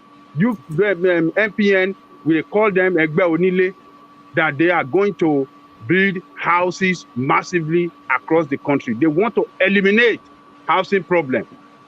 That is why in Yoruba land they are called Egbe Onile. Egbe Awolowo, they call it free education. Awolowo Loleche. When it comes to education and healthcare, that is what Awolowo party is known for. So they are based on issue. I will give you evidence. I will give you practical things that you can do. See, go to your alumni network, the old secondary school, and just sample the opinion of guys there, because you will see that most of those guys there, they are not people that you can buy with money or those 1,000 and all those stuff. But look at how they divide. They divide along these two major parties that we are talking about. And we are even talking of middle class that you cannot even buy now.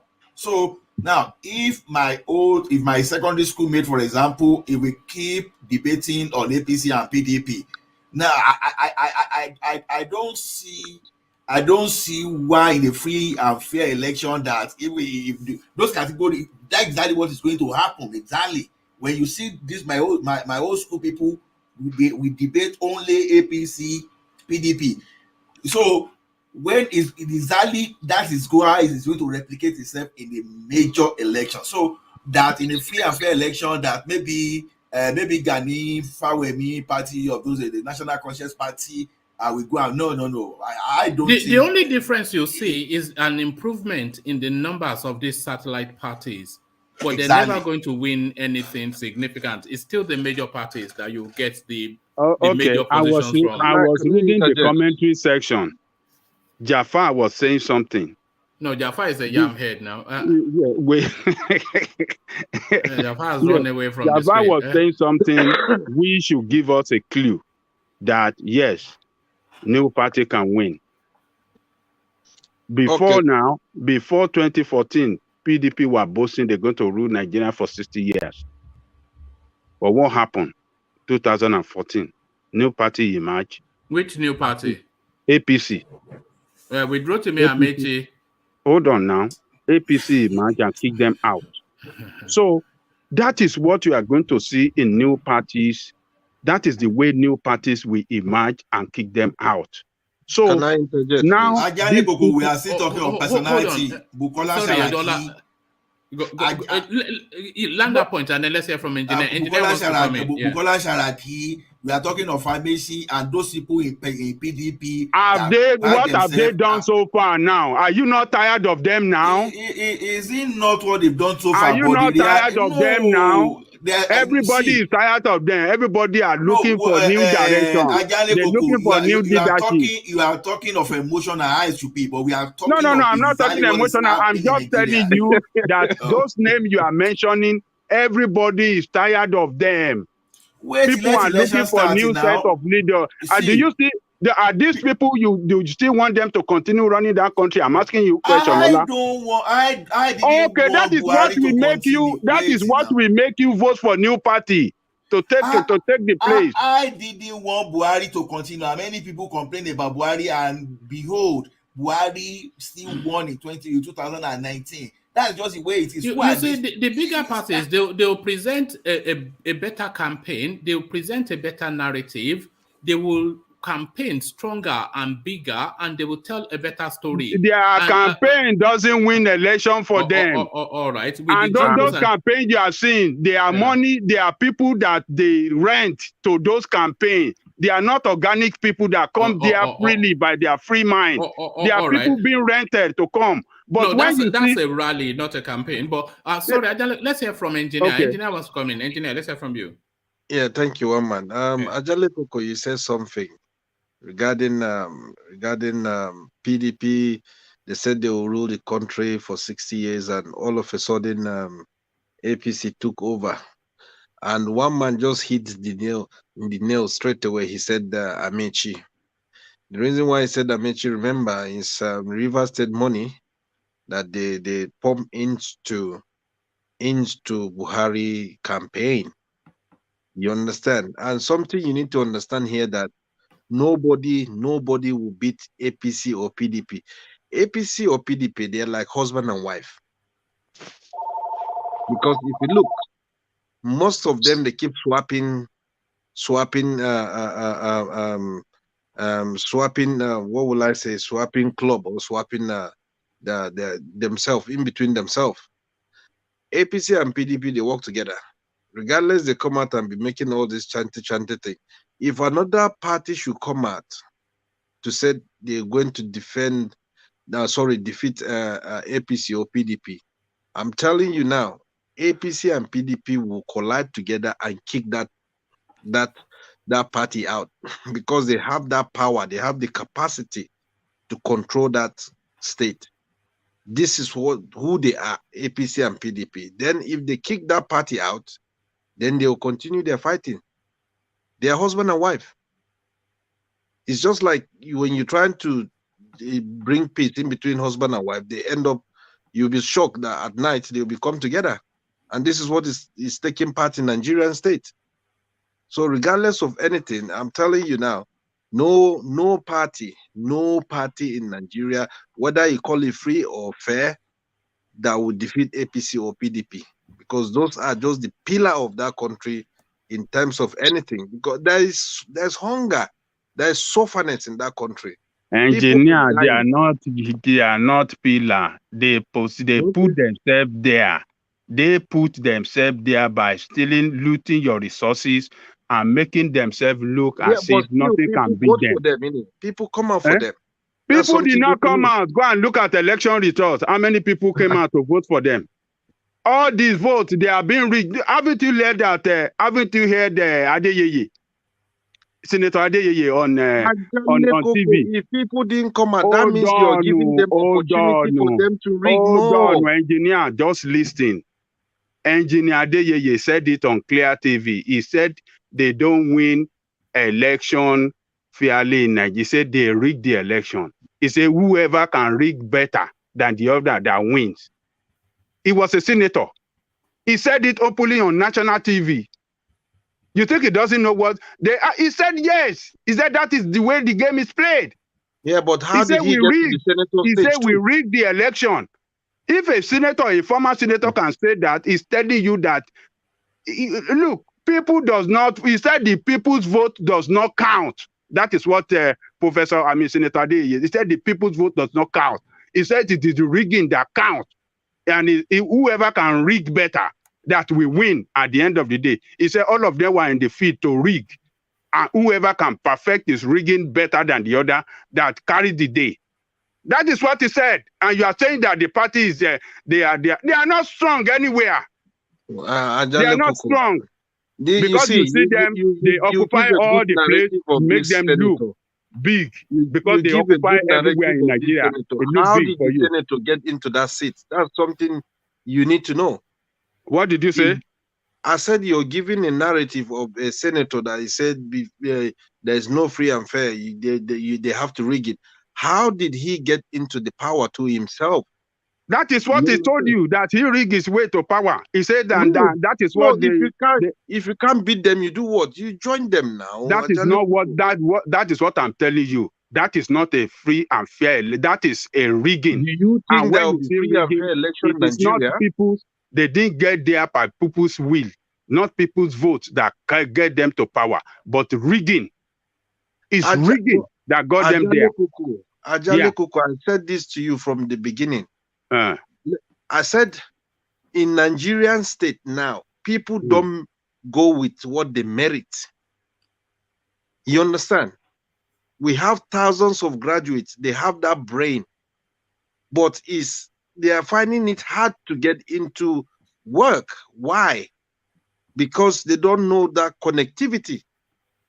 And the same thing with these people in power. Is he who knows who that will be in that seat. And that's the rigging.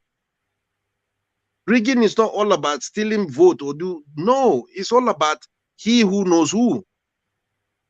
Look, you are taking it on a different dimension. And that's what is going to continue. You are taking it on a different dimension. Let us limit it. I'm telling you, it's going to take years. It cannot take any years. It can't take any years. Let us have free and fair election. Then you will know whether they are strong. Look, there was one in Niger State, maybe a house of federal rep member or one, I think it's federal rep. If you know the way the people in his area chase him, only God save him. They will have massacred him on the street. They said they don't see him. He doesn't come home. He's always in Abuja. And they saw it. They've been waiting for him that anytime this man come into the area, they will massacre him. Only God save him. They will have massacred him on that day. How did he get to? He bribed his way to power. He doesn't attend to anybody. You cannot see if people, if they got to power by people's vote, there's no way they won't be seeing people. But the moment they assume office, they are disconnected completely with the people. They don't see anybody. You cannot see them. You can't have access to them. And you are saying that they were voted for. They rig. That is why they never perform. Ajale Koko, we never dispute the fact that they rig. The point is this: rigging sometimes is a major party outdoing the other major party.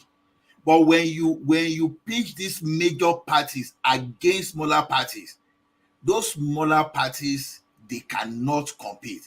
For example, when the major party, for example, when we started in 1999, for example, we used to have an Alliance for Democracy in the Southwest.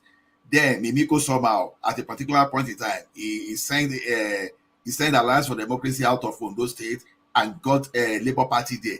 So you can see some kind of that kind of fragmentation like that. But when we are talking of the major party that have like over 60% of the entire voters population, and they have huge resources, there is no way you expect a party maybe with just like 50,000 people now to cover like 18, 20 states when all those people are. It doesn't work like that. I understand the rig, but it's a case of PDP outrigging APC. It's not a case of now PDP. They are not outrigging Chowore or anybody. They are not outrigging Kwakwanso now. They are rigging against each other. APC is rigging against PDP, and PDP is rigging against. Because in a free and fair election, APC could beat PDP, PDP could beat APC, but they cannot afford that. But in the free and fair election, either of them, both of them will beat every other party, because that is where the big political names are. Exactly. Because these people cover more, for example, now it's just like those days where maybe Ajalekoko with nobody, Oluwo Poroku. For example, see, from the whole of Ekiti Southwest, Ekiti South, all those things, even a young kid that was growing up with nobody, Oluwo Poroku, you just admire that guy, not because he was doing anything spectacular that's so spectacular for you. When you say Oluwo Poroku, but when they brought Adeniyi, the Otumba Adeniyi in 1999, General Adebayo, all those kind of things, or Adebayo and all those kind of things, just for the personality of his father alone, and the fact that he was in AD, Alliance for Democracy, people just voted for him. His father personality, and for the fact that but when the guy messed up, and Fayose was the one giving them water, all those kind of things, doing everything, people just shifted to Fayose. So the local politics is not about, it's not, see, you may be reigning in Abuja, they may know you in Abuja, and you come to my village, maybe like one of my Latana is not going for that council, or just because they are on that street together, they drink and wine together, all those kind of things, they want to associate with their people, and those are the kind of resources all these major party normally look after. PDP another good example, Lola, is Senator Adeleke in is it Osun State? In Osun State. In Osun State. Look at him now, barely literate, completely useless, but he defeated Oyegun in that election, and then they used his school cert to hound him out of his mandate. Remember when Davido was saying, give him his mandate now? And only because of the name that his elder brother created. It was the personality totally. They voted for their delicate name because that's the name that they know governs them.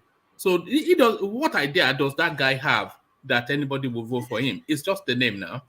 It's only that Ajalekoko didn't live in a village like me. If you see the election period during the village where people will be cursing themselves, everything, they will carry out talking drum, everything, they will be the history of the family from the beginning to the end. How someone is a bastard, how this thing. Those are the things they will use to campaign at the local level. So it's more of personality. They will do everything to destroy themselves to vote for their person. So it is sometimes, yeah, we know that money can influence, but most of the time it's not because of money. It's just because your person is going there. Your person is going there. Because when you go into politics, that is when you will know the history of your family, the history you never know before. You understand? So that's the way we play our politics. So you can speak good English, all those kind of things. By the time you come to it, people will just, who is this person? You know, even if you not be there before, but this guy has never embezzled before. So put him there first and see whether he's not going to embezzle. They are all the same, Gary. See, that is how they will just wave you aside. And you know, as bad as security politics is, it's great to say people will start a single fist. They start carrying gas just to attack. They say, yeah. Mickey Boy, yeah. It's my guy. It's my guy. We are just chatting together. I know. I don't have anything against him. No, because sometimes if we want to be interlinking it with the comments, then we'll never. But let me go to let me go to engineer and put him the question that I started Ajanlekoko off with. Are Pantami disconnected phone numbers from national electricity grid? So this is Tinubu, of course. So if it happens once, you can say it's a slip of tongue. if it happens twice, you can say it's a bit concerning. But now, anytime he opens his mouth, he just puts his foot in his mouth. Tinubu, the national grid, of course, the national electricity grid has nothing to do with your phone numbers. Completely different organization and bodies. Pantami, telecoms, electricity, power. But he's telling he said this at Onikon Stadium that Pantami is disconnecting people's phone numbers by removing it from the national electricity grid. So are we looking at the early signs of are we looking at mid-level dementia with this guy now? Is he crumbling both physically and mentally right in front of the country? Wow. That's what we call fire on the mountain. Those days in school, they said fire on the mountain, run. Well, Pantami is doing well. He's doing his job. He's doing whatever that pleases him. But something we need to realize, one man, these people have limited time. No, it's not Pantami, really. It's Tinubu. Tinubu is saying that Pantami... Yeah, so it's nothing to do with Pantami. It's more Tinubu. Anytime he speaks, it sounds confused. Yeah, but whatever they're doing, see, one man, Tinubu, I said this to you. Tinubu is coming out. He went for break, but he's back now. I think the booster shot is getting expired now. So soon, one of these days, they will fly him to UK to come and take triple booster shot. The man is just doing his best. He has everything. He has the money. He has everything to spend. So there's something they always said: if you can't give to God, you give it to what? To Satan. Tinubu is just Tinubu himself. The man is doing his best to see that he's going to come into power. So anything now that is happening, he will come out and say whatever he wants to say, regardless of anything, because you can see it clearly. If vice president is coming out, is one of the problems that Tinubu will be facing now. So things like this, Tinubu will do his best to do whatever he wants to do. Whoever that upset him, he will come out and say it. He don't care. All right. Go on. Yeah. Yeah, but he's a man that he really wants that presidency. So regardless of anything, he's just hoping. He is doing his best. And if you look at it, I give him a bit credit for that. With his age, still fighting for presidency. How old is he? Tinubu should be about 80 or 85. Yes, because people who have known him in politics for decades, they are scratching their heads when he's celebrating his 70th birthday. Because he's round about Bode George's age, and Bode George is in his early 80s. So how is this guy going back in age when the rest of us are, getting older? I think Tinubu and IBB, they must have like similarity age. Yes, Tinubu, he was part of the IBB Abiola set now. So how come he's telling us that he's just turned 70? How is that even a thing? 70K. Let's call a spade now. Is he saying he just seniored Ajale Koko with 10 years? I don't know, but it's ridiculous. But let me bring Ola in, because I really want to push that point of this guy's mental state. So Ola and Igo too. You are in Nigeria, so if you are still there, Igo, I want to hear from you as well. But Ola, this there's no, you can repackage and rebrand and rebrand. But every single moment that this guy opens his mouth is always cause for alarm for people. So he's gone out to say Pantami disconnected phone numbers from national electricity grid. This is Tinubu. He said this at Onikon Stadium. So it's not even me misquoted. So the concerns about his mental well-being now is just there's no we can't get away from it anymore. Is the man, is he 100% in the head?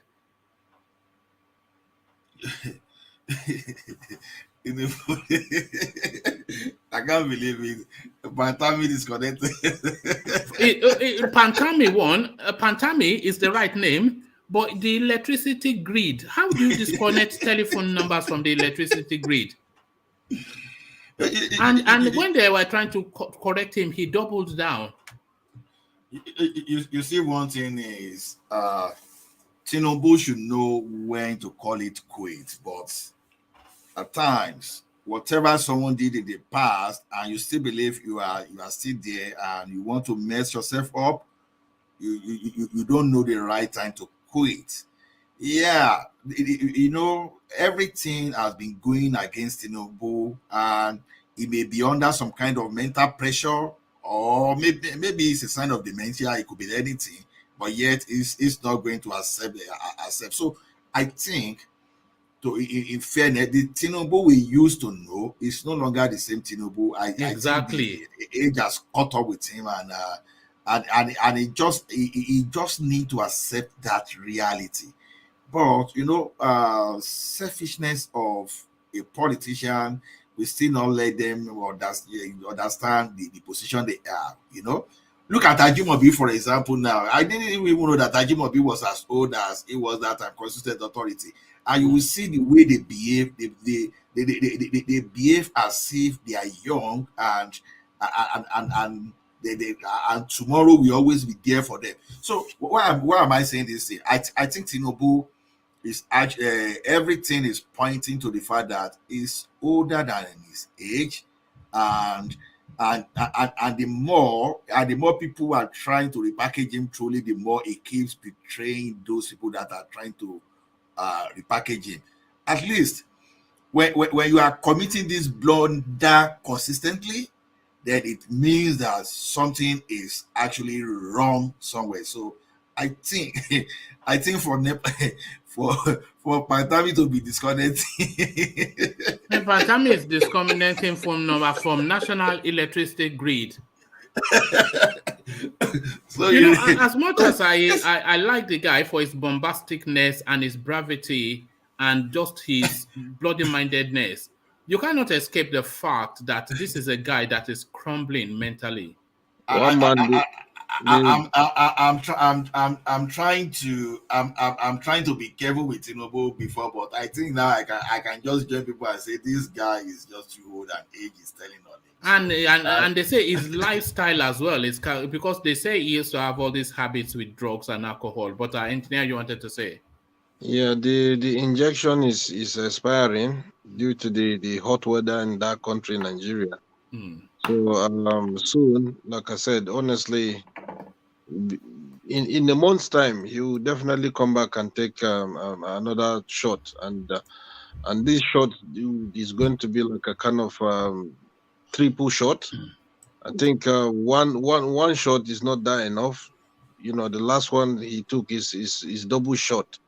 So I think it's expiring now, and he needs to come back. So at least 1 month you live close to London, so you can still pave a way for him to come and take triple shot. Triple shot.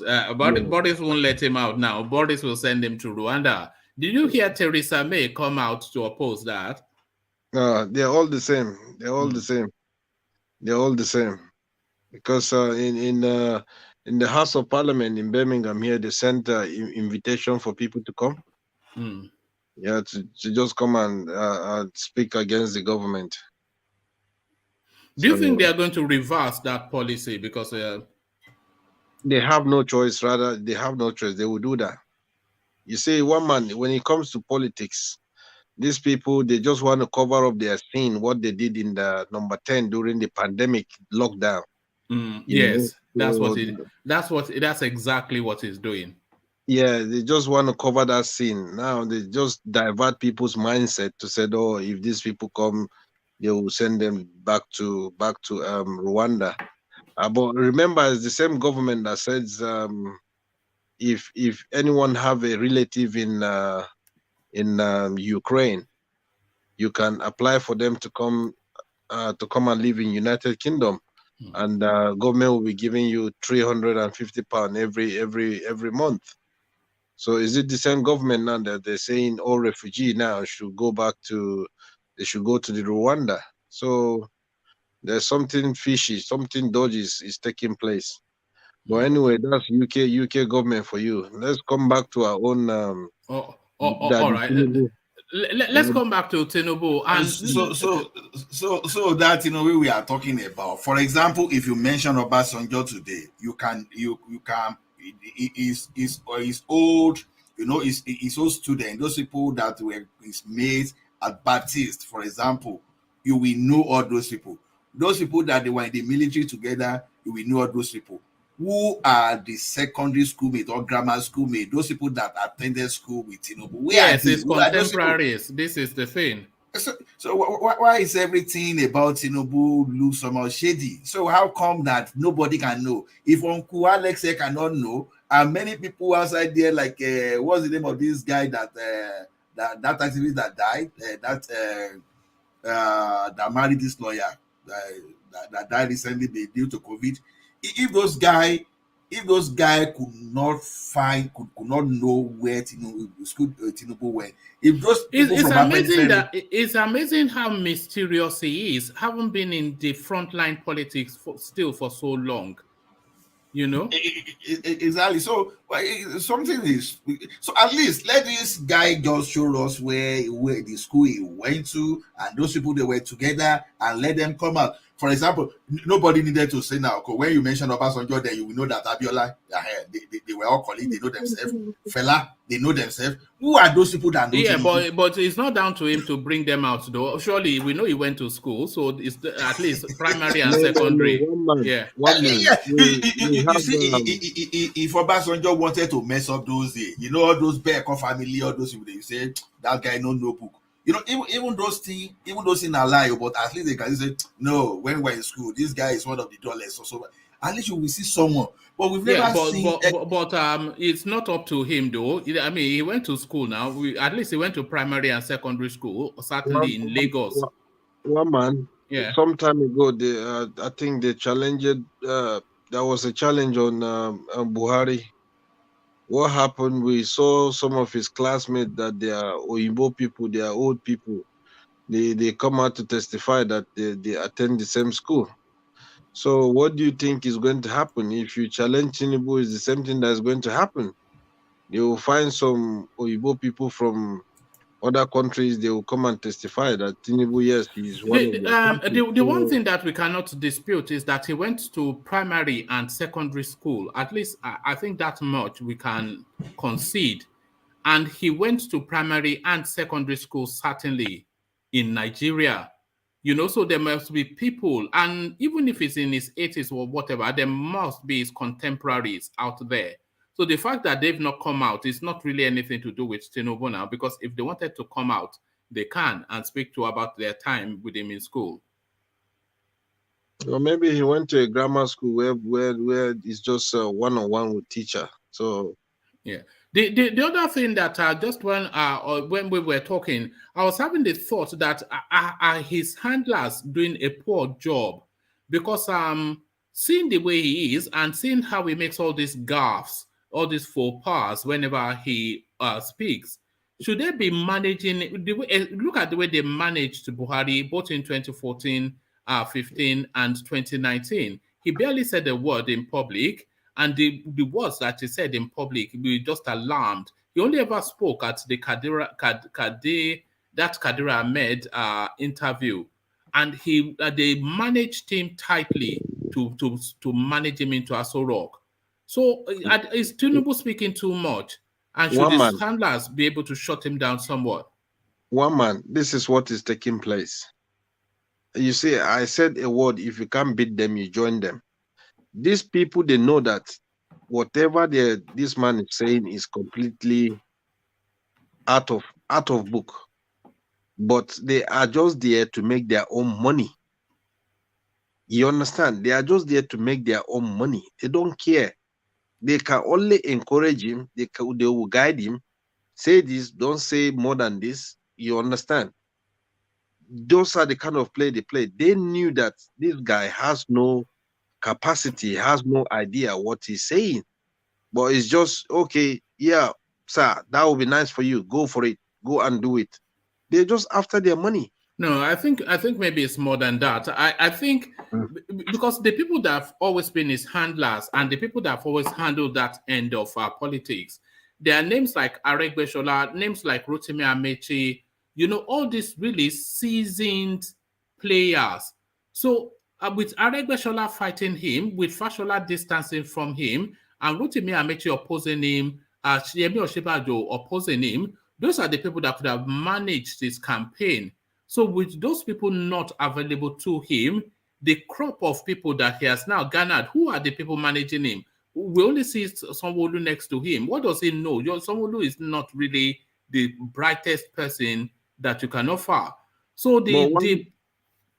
Mama, you mentioned all these names. These names you mentioned, all of them, they are the worst criminals that we have in Nigeria. No, it's not the criminality, but their expertise in managing. They managed Buhari into power now. They managed Tinubu's power in Lagos State. So that's the steel behind him, but they are not available to him now. If you look, who is there for Tinubu? It's just one person, isn't it? And the person that is there for Tinubu, that remember, he has a mental problem too. If you check his record clearly, he has a mental problem. Tinubu? No, Sanwo-Olu. All right. Yeah, I know. Yes, according to Ambode, he was in Arrow. He has a mental medical record. So who do you think is gonna come out for Tinubu? People knows. The people in power, they know that yes, something is not right with the man. But what can they do? They can only say, well, go for it. They will stay behind and tell him to just carry on doing what you're doing. We will be behind you. I will support you. No, those are yes men. I think he probably needs a better quality because he has the potential to seize the presidency. So I don't know, man. But the campaign, it's a real disappointment so far. All these gaffes that he makes and all these photo opportunities that goes awry and all of these own goals that they keep on scoring. You know, now I think it's essentially just managing his own affairs and there's nobody to pull him apart, pull him back, not pull him apart, but pull him back and say, no, caution that, follow this direction. Maybe he doesn't trust them. And if they are not brave enough to approach him, then that tells you that they're not sufficient enough of the quality. So yeah, but this is why you see, I said this 2 or 3 days ago. This is the best opportunity for Tinubu to just let Osinbajo get into that seat and tackle with PDP. But if Tinubu said he's not going to give him that space, imagine Osinbajo said he said he's coming out for presidency. Look at how they start lambasting his name. Look at how they start saying things about his name. He's a betrayer, he's Judas, he's this, he's blah, blah, blah, blah, blah. So this is Tinubu for you. But look at, for him to come out again and start talking off point, what does that tell you? Age is kicking in. Mentally, he's not okay. He's not fit. You know, physically, he's not fit. Is it till when he's giving speech and fall and collapse? That's when he will decide to give up. If he does collapse, would that mark that final nail in the coffin? Whether by mistake or by failing health, if he collapses publicly, if he falls. If he falls, one man, like I said to you, these people that are guiding him, telling him to go, they're gingering him. Remember, they are after their money. I said this, and I'll repeat this. They're after their money. They will say, oh, maybe they put something slippery for him to fall down. They will still ginger him to go back because they don't want their money to stop flowing. Oh, man. Yeah. Are you driving? Are you driving? How did you know? Are you psychic? No, I can hear the whoosh. I know you're. Yeah, carry on. Yeah. No, yeah, but I just want to buttress engineer's point a little bit. Did you ever see the speech when he gave his speech after he cancelled his little celebration post the terrorist attack? I didn't see the speech, but I read it. But yeah, carry on. When he was giving, if you can find it, it'll be interesting. When he was giving the speech, he actually forgot part of what he was trying to say, and Sanwo-Olu had to step in to help finish his sentences.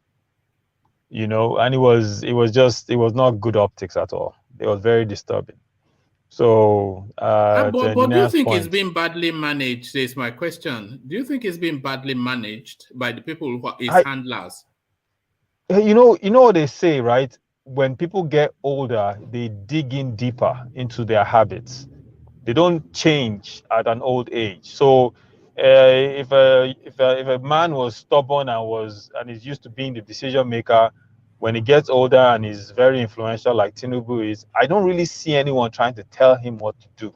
So I don't see it as a function of him being badly managed. I see it as a function of who's going to tell him to do this and make him do it. He's going to do exactly what he wants to do. And a man like that has been in charge for so long, you know, he's probably in a position where he feels that, you know, if I want to speak, I will speak. Nobody's going to tell me when to speak. Do you think he should just step down before he embarrasses himself? Because I think it's that one more statement or one more gaffe from total humiliation. I think you're right. I think, look, sometimes you have to save your legacy. People can credit Tinubu now with being a transformative factor in Lagos, you know, ushering in the likes of Fashola, who made a difference. You know, some people even argue Ambode made a difference. But for him to continue the way he's going, I don't see this whole movie ending well for him. I'm sorry, no, it's looking very bad. Yeah, it seems, and honestly, I pray he doesn't get that seat, because if they think the pressure is bad now, imagine if he becomes president. You know, you almost have to ask yourself, anyone that wants to get this presidency, you need to examine their heads, because who wants to take a job that is in the worst possible condition you can possibly imagine? You know, everything is burning around you, insecurity, unemployment, bad economy, you know, out of school children, IPOP, Omodua, all kinds of madness all over the place. And you want to take that job, you need to get your head examined. And by the way, Tinubu is not a spring chicken. So he really needs to get his head examined. It will just look bad. I think he will look bad. He's already looking bad as it is, you know, and you now take it, he now starts, let's say he starts camping down on insurgency, and people in the north are like, oh, this guy is a southerner, he's killing northerners, yeah, this and that. Then my people in the south start their madness about Tinubu trying to steal all the oil, and then the Igbos are like, oh, he wants to crush IPOP, there's a problem. It will get worse. How is he going to come out on stage and give speeches and assure the public? Tinubu is not a good speaker. He's not. No, so how it's worse than Buhari, which is saying something. Imagine somebody that's a worse public speaker than MALLAM Buhari. Honestly, there's something engineer said, you know, about you know, with the Tinubu Osibanjo competition and the impact on the Yoruba ethnicity. I think it's a valid point. I think Yorubas, prominent Yorubas, should, you know, in a diplomatic way, try to help him understand that maybe it's in the best interest of the Southwest to champion someone like an Osibanjo to go forward. Because, you know, if they fight publicly, first of all, it will look bad. Then second of all, if somehow Tinubu comes out on top in his current condition, it will also be a stain on the Southwest. So, you know, it's a very dicey thing. You know, again, I said engineer made good points. The people that are supporting him are strictly doing it for economic reasons. When has ever made a good point? What is this a? He's a yam head. Engineer is a yam head. That Tinubu is already bad record for Yoruba, so it's not as if maybe it's going to be. See, if he like himself, all this I call it false legacy. I think it should protect it now before people start extraying it, because by the time we start digging, are we saying this guy really have some kind of legacy we can be proud of? Because the legacy now, for example, is on record. Can you tell me what Jan Conde stole, for example? Can you tell me what the like of Ola, the thing is this, you're comparing, to me, from my perspective, people like Jakonde, Awolowo in the Southwest, those are not your average type of politicians. To me, you can't classify them even on the same level. Those are icons. They don't even need to talk about their legacy. It was evident for everyone to see. You understand? I think for Tinubu, they can do the spin a little, and you can spin it. You can spin it and say, okay, you can point to some things he did. Of course, he's going to have detractors, but you can do the spin, and I think that spin can come out in his favor if he just kind of goes into retirement right now. I'll give you an example: the Buhari case. If Buhari never ran for this office, people could have said, Buhari. If Buhari had come in, he would have finished. He would have stopped the banditry. He would have locked all the corrupt politicians in jail. His legacy is dead now, so he is now the worst that we have ever experienced. If Buhari never ran for office, people would have said, I wish Buhari had won that election. This Jonathan is useless. Buhari would have come in, would have dealt with Boko Haram. Nigeria would be in peace right now. He would have put discipline, would have kicked out corruption. They would have lived in La La Land, and Buhari will go into the sunset. But unfortunately for him, he took this job that he wasn't ready for. He has been exposed. He was too old and too ill by the time he took over. Yes. So some things are better if you don't take them. If you don't take them, I always say Nigeria is too strong. It's a big country. If you don't have that mentally brain, you can't handle it. Because you see, when Obasanjo was there the other time, when he just started, by the time they on this presidential media chat, you see how he used to talk. He was extremely careful that guy may not even speak more than 10 words in a minute when he was there. So it's telling you how difficult, because even despite that, little thing like this, people will just mount pressure on him. A lot of things. So on this Tinubu, right? To me, Tinubu, like you said, nobody wants to advise Tinubu, because Tinubu has seen himself as all in all. The person that was even telling about that, you see how we normally respect our traditional leaders now. He told about that Oba is not as rich as him, that we didn't steal the money for him to be. So the way this guy, you see. To me, I think I'm beginning to think that Tinubu is even overrated and is about to demystify. So that's just the way I see it. Because a good leader knows the right time to quit and allow someone that is better. Do you think his ambition will make it to the primaries? It all depends. If the power that be, because so there are some the power that be that run behind, because sometimes what we are just seeing outside is just on the surface, but deep down, those people that are real kingmakers, they must have done their calculations. Those people these are the people we wanted, we want, right? So if those people think Tinubu is going to be some kind of a too dangerous for them. No, I wasn't even I was thinking about more his public presentations, all these things that we're saying. The speculation about his health is a constant gaffes, which is no longer now slip of tongue. Because a lot of people, they've given him so many opportunities to say it's a slip of tongue, it was a moment in time, but it's happening with so much frequency now that it is almost impossible for you to not say that it's a mental debilitation of some form. But there's still about 5 to 6 weeks to their primaries, and he's still out there campaigning, and he will again and again make all these unguarded comments that leads to speculation about his well-being. So I'm saying, will these unguarded comments, these public faux pas, these gaffes, this error in judgment and pronouncement, will all of that just lead to the point that the thing will just falter and dissipate, even without the power that be just removing him? Will he implode on himself for reasons of ill health? Nigeria, when it comes to Nigerian politics, we can never trust what can happen. Assuming nothing is against Buhari, Tinubu, you see, our politician, anybody that can carry money, that's the president go follow. You see, it will make it there because Buhari was worse than Tinubu. But the only was not presenting publicly in the way exactly. So that's they what asked him to keep quiet. When he started saying West Germany, when he started saying I will make $1, they just asked him to keep quiet, not to talk. So some people took over. So, but this one they are allowing Tinubu just to keep messing himself up. Two things is at play.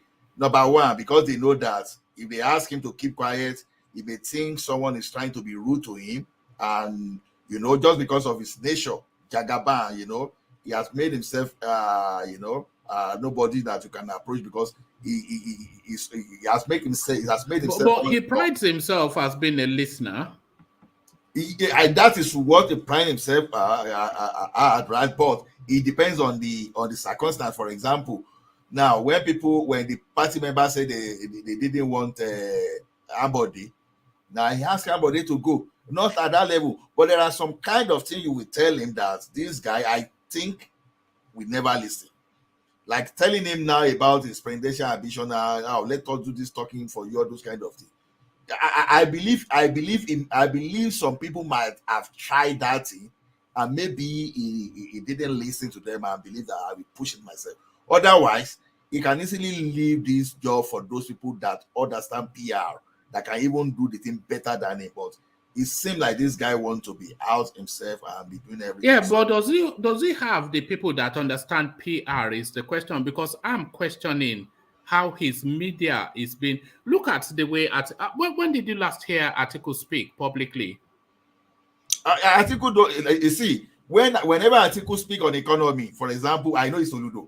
Immediately, I know this is Soludo because I know that that's not even what I'm saying. I'm just talking about the media handling of their campaign. I'm not talking that Atiku is not sharp. But what I'm saying is Atiku is presenting more in pictorial form than in verbiage. But Tinubu is presenting more frontally in verbiage than pictorially. And because of his debilitation mentally, he should be presenting pictorially than in verbiage, because verbally he always falls short. Even Atiku, and by the way, Atiku is 78, is 78, which tells you there's a debilitation there too, because it's inevitable that there will be debilitation, and that debilitation is being hidden away behind pictures and optics. But so they are managing his campaign that way, but Tinubu is frontally coming out to speak, and he opens his mouth and then he tells just the most ludicrous statement that then questions his mental state of being. Do you understand where I'm going? I got your point. You see that's the gap between Atiku and Tinubu. Even when Atiku was not at this old, Atiku is the person that knows how to arrange team, that will bring whatever he wants to, and whatever the team will give him will be what he is going to present. Unlike Tinubu has always been like my own man. So that's the two difference between them. Even because why did I say this thing? If you leave Atiku without his team, he too can misjam very well, in an aggressive way. Atiku can threaten and do this, but whenever he sees just caution him and maybe bring that thing, you now see him bringing the different type of graphic, economic policy, how to tackle this, and that means his team as well. But one-on-one with Atiku, without his team around him, for example, honestly, Atiku may even perform worse than Tinubu in a this thing. So I would say Atiku is a person that understands his limits, and we allow those people that are professional to handle those things. Can Tinubu get some professionals? Atiku interviews very well, though. He interviews extremely well. Yeah, he interviews extremely well, but must have prepared for that interview. That's just the difference. like I said now, just like I said now, there are some. But Tinubu will never interview well prepared or not. It just doesn't have, That's exactly, that's the problem. He has enough. He has all the resources to hire those people that are professionals that can do this job for him. But as he just want to be who he is. He just want to be natural with himself and do his thing himself. That's the way I see it. I could be wrong, but that's the way I see Tinubu. So to me, if he wants to listen, the best bet is if we see campaign, allow those people that can do things. They see, you know, the way they package Buhari now. Let them package him. Even though I'm not saying he should win, no, but let them package him instead of going around and be messing. Because maybe this one, maybe we've not even seen anything now. Maybe until the day of the primaries, maybe that's where we maybe that is where we see whether Nigeria is aspiring. Maybe it's going to give us a lot of things that we've not understood. Because your phone is on the national grid. Yeah, I mean, it's quite concerning. That's just the thing, and there's a real because it would be essentially Buhari again, wouldn't it?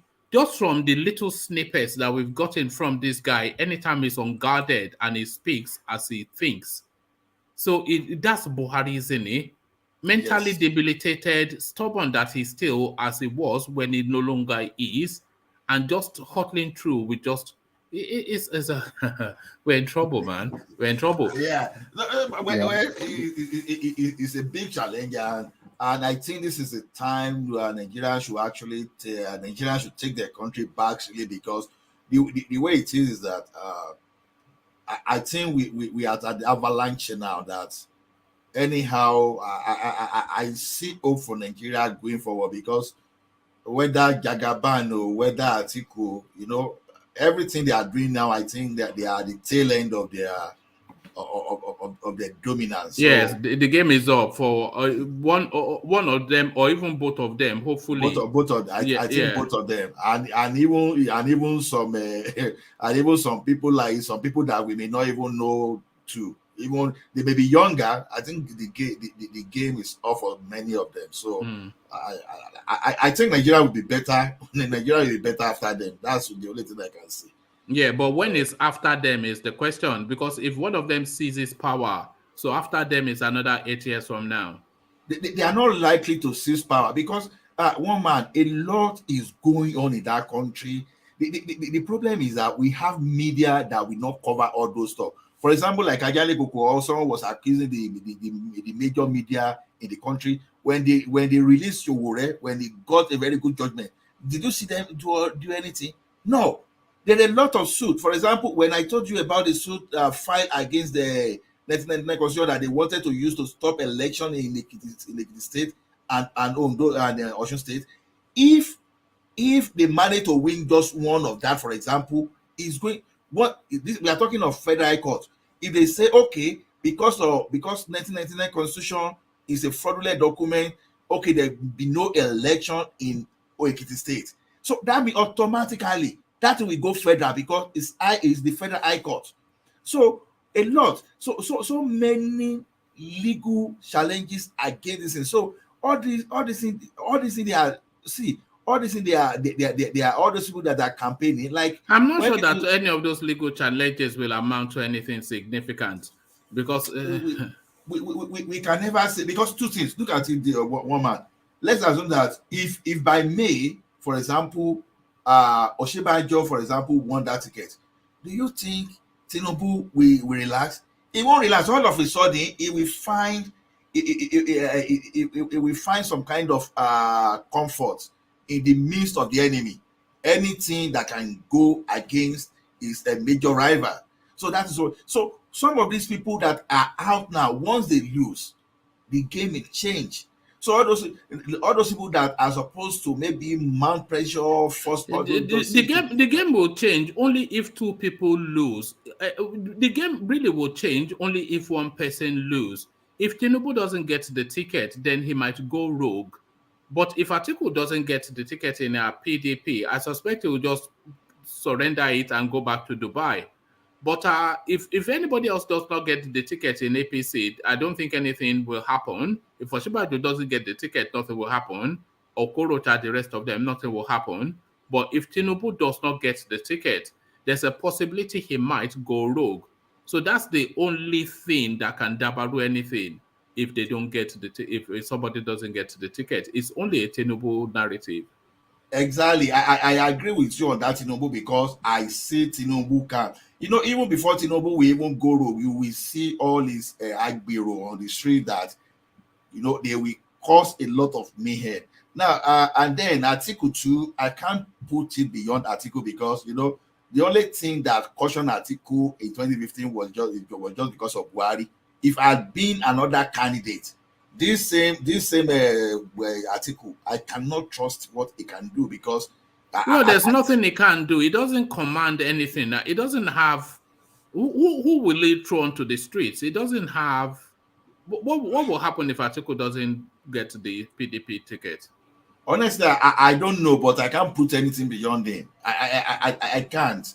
I can't put anything beyond because these people they are political actors, and we may try to think, we may try to dilute their influence, but when they take that influence to the negative aspect, we can never underrate these people until we see them in action. So to me, if these guys, they are on do or die mission. So it's going to be interesting. So it's just May. Let's see. Let's just be prayerful and see what is going to happen a month from now. But the only thing is, I am sure that if Tinubu will not win that primary of APC, oh my goodness, even I will start praying from here because I don't. Even if Tinubu, what's the worst he can do? He will move his political machines to another space. That's the worst he can do. Yeah, if he moves his political machine to another space, this guy is experienced enough to know that once things like that is against him, he knows that he has lost it. Because see, if he will not win APC ticket, for example, he will get the signal clearly that there's no way he's going to win the general election. Yes. This one is different from when Obasanjo wanted to capture Lagos. In this one, we are talking of the federal, for example, and his influence can only be guaranteed only in Lagos. His influence is not guaranteed in Kano, it's not guaranteed in Kaduna or somewhere else. So he knows. So even if he shifts that his influence, it will still amount to nothing. So that is why I think that his influence might go negative, and because of strategy. Yeah, but what does that mean? Go negative? Like I said, what's the worst he can do?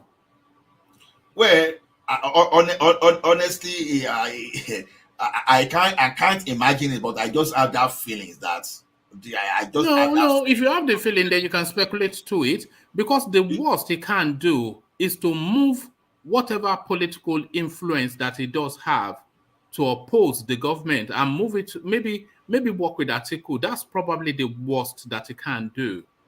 There's nothing else that he can do other than to try and undermine the government. That's just nothing else he can do. And he might not succeed because the government, they don't really care. Buhari they will rig their candidate back in, but then that candidate will then punish Tinubu after. So there's really nothing he can do.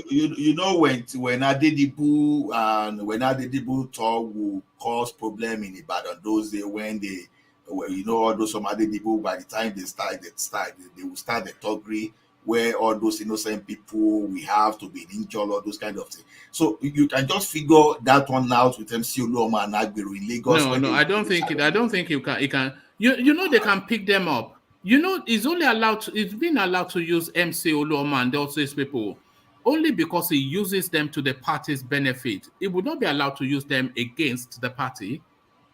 Okay, but let's see. But yes, I think you mentioned it right that the worst he can do is to move his political machine to another party and defeat APC and and kick APC out of power. That is the only thing he can do to restore or to redeem his image. Because if we couldn't get the ticket, that's going to be a very big shame him, a big blow to his political career. So they will cry foul. They will say, oh, they rig us. And for him to redeem his image, he have to do something strategically to hurt APC so that, you know, he can redeem his image. Say, yes, look, it's when Tinubu pull out. Tinubu is the strength of APC.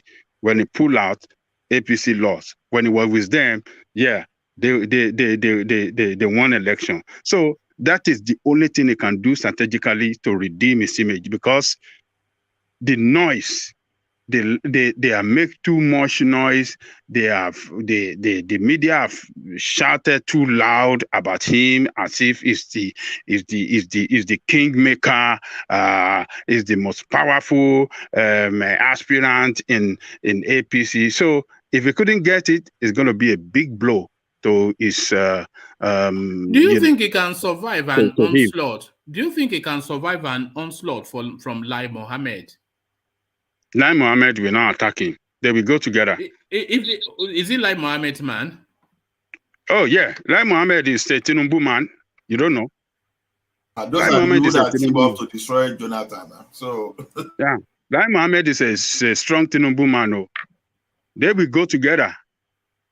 The only thing APC can do is to conduct a free and fair primary.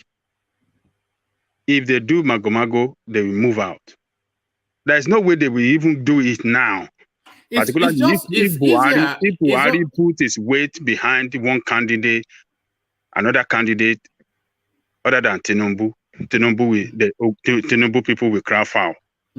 It's easier and cleaner for them to give it to Tinubu, because if Tinubu wins it, even everybody that is contesting, they will fall in line behind him. But if he doesn't win it, they'll be hell to pay. You know, if Osibanjo doesn't win it, he will just wait like a week or two and then go and take that public photo with Tinubu and raise his hands and say, no. That's it, and everything will end there. And then Aregbesola, they will all line up behind him. Even they would line, maybe it'll be 2 rows back, but they will all line up behind him. But if Osibanjo wins it, Tinubu is not lining up behind anybody, But the only thing they can do, it's cleaner for them to give it to him. But the only thing they can do is to disgrace him out of political scene or show to Nigerians that he doesn't have that strength as people have been chanting. You know, is to conduct a free and fair election, and the president does not declare his support to anybody. Everybody's seen it clear that it's not backing anybody, and they defeat Tinubu. That would be a big blow to him. That would be a big setback to him. So, but if Buhari should support any other person, and at the end of the day,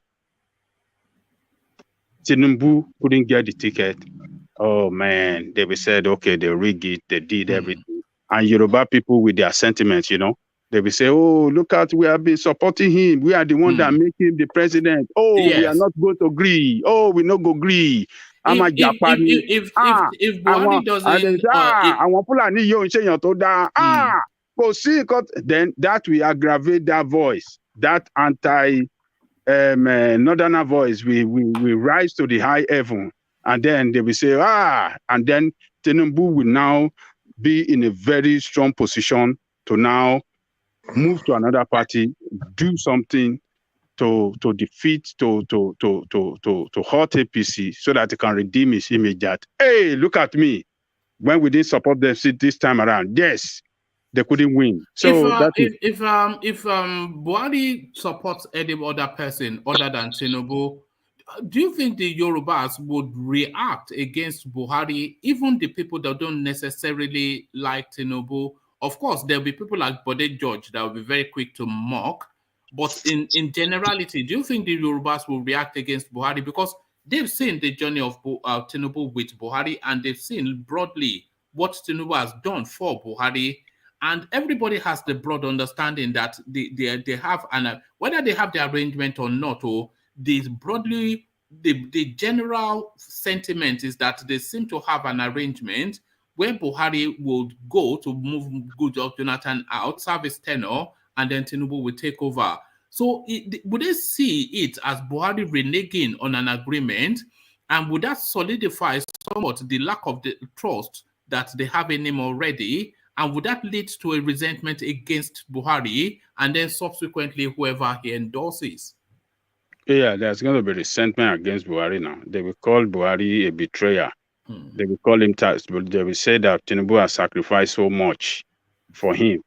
They will say a lot of things that look at how Tinubu defended him, look at how Tinubu stand with him, and look at what he has done to Tinubu. And they will inject some propaganda into it that they don't want Yoruba to be there.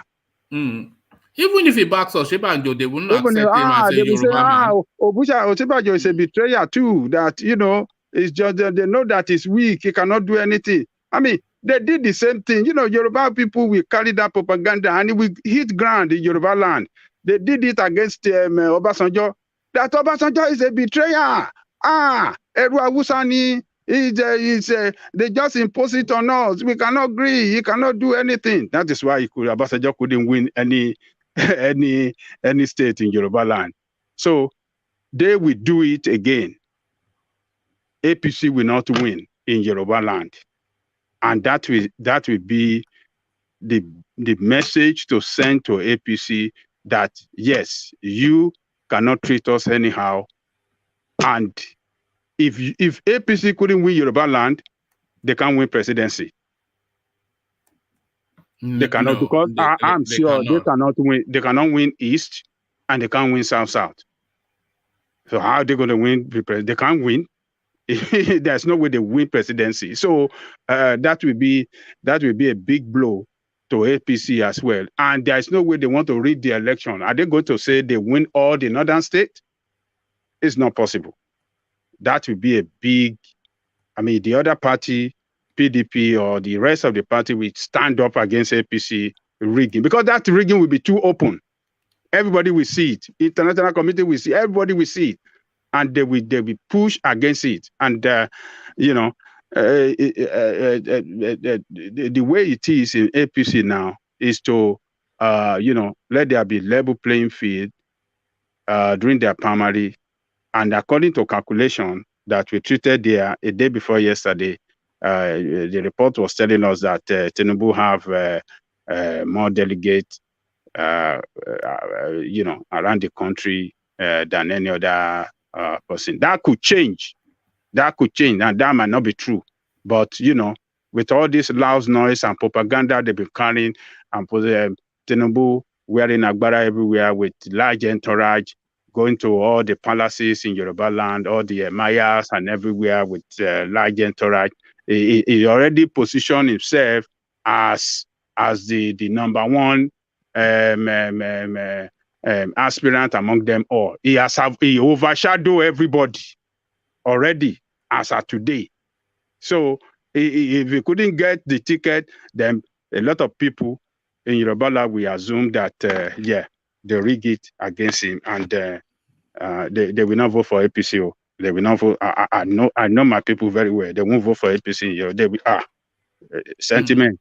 Because one thing the Yorubas detest more than anything else is ote. They detest ote, which is treachery. They detest treachery, ote. They hate it. When you're lotte, it's worse than being a caller, and it's worse than an armed robber.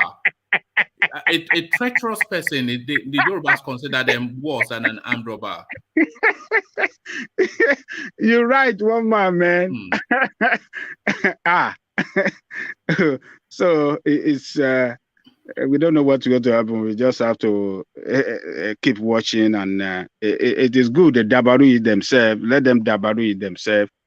They know it's just the power for supremacy is what is killing them, and it will consume them. Buhari wouldn't want any other person to be there that he won't be able to control.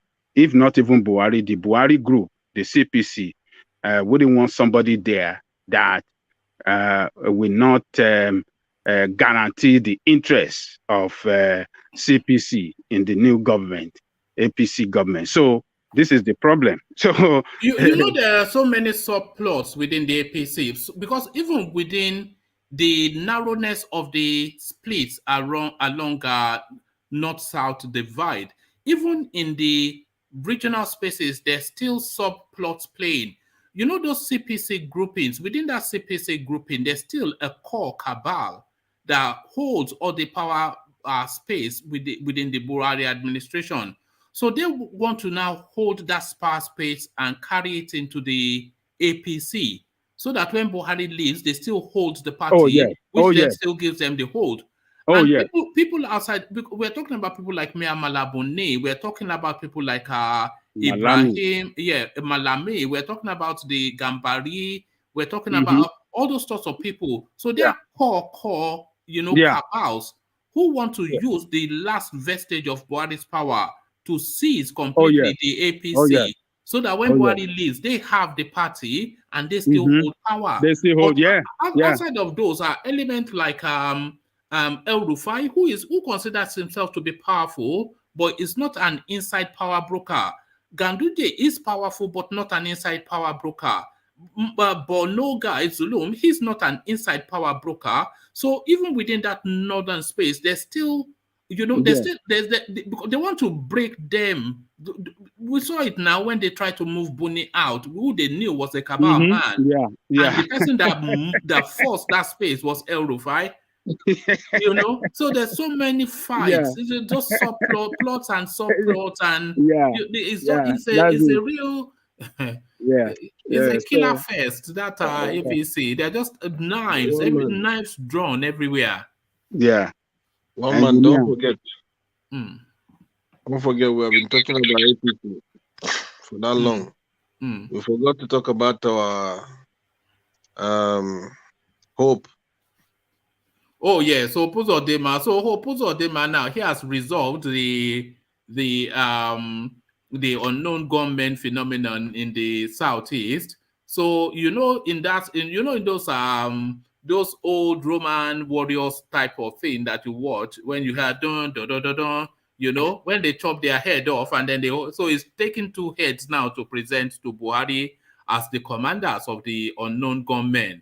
So UZODINMA then, are acting the policeman and effecting the capture of unknown gunmen. So what are you making of this guy who is claiming that he has succeeded where the Nigerian police failed? That guy, one man, I think if that guy leaves it, I don't see him going back to that state to even have anything, because I think the people of that state will ban him. Even the animals in that state, they will definitely ban this man. He will move in with Wike. We go to River State.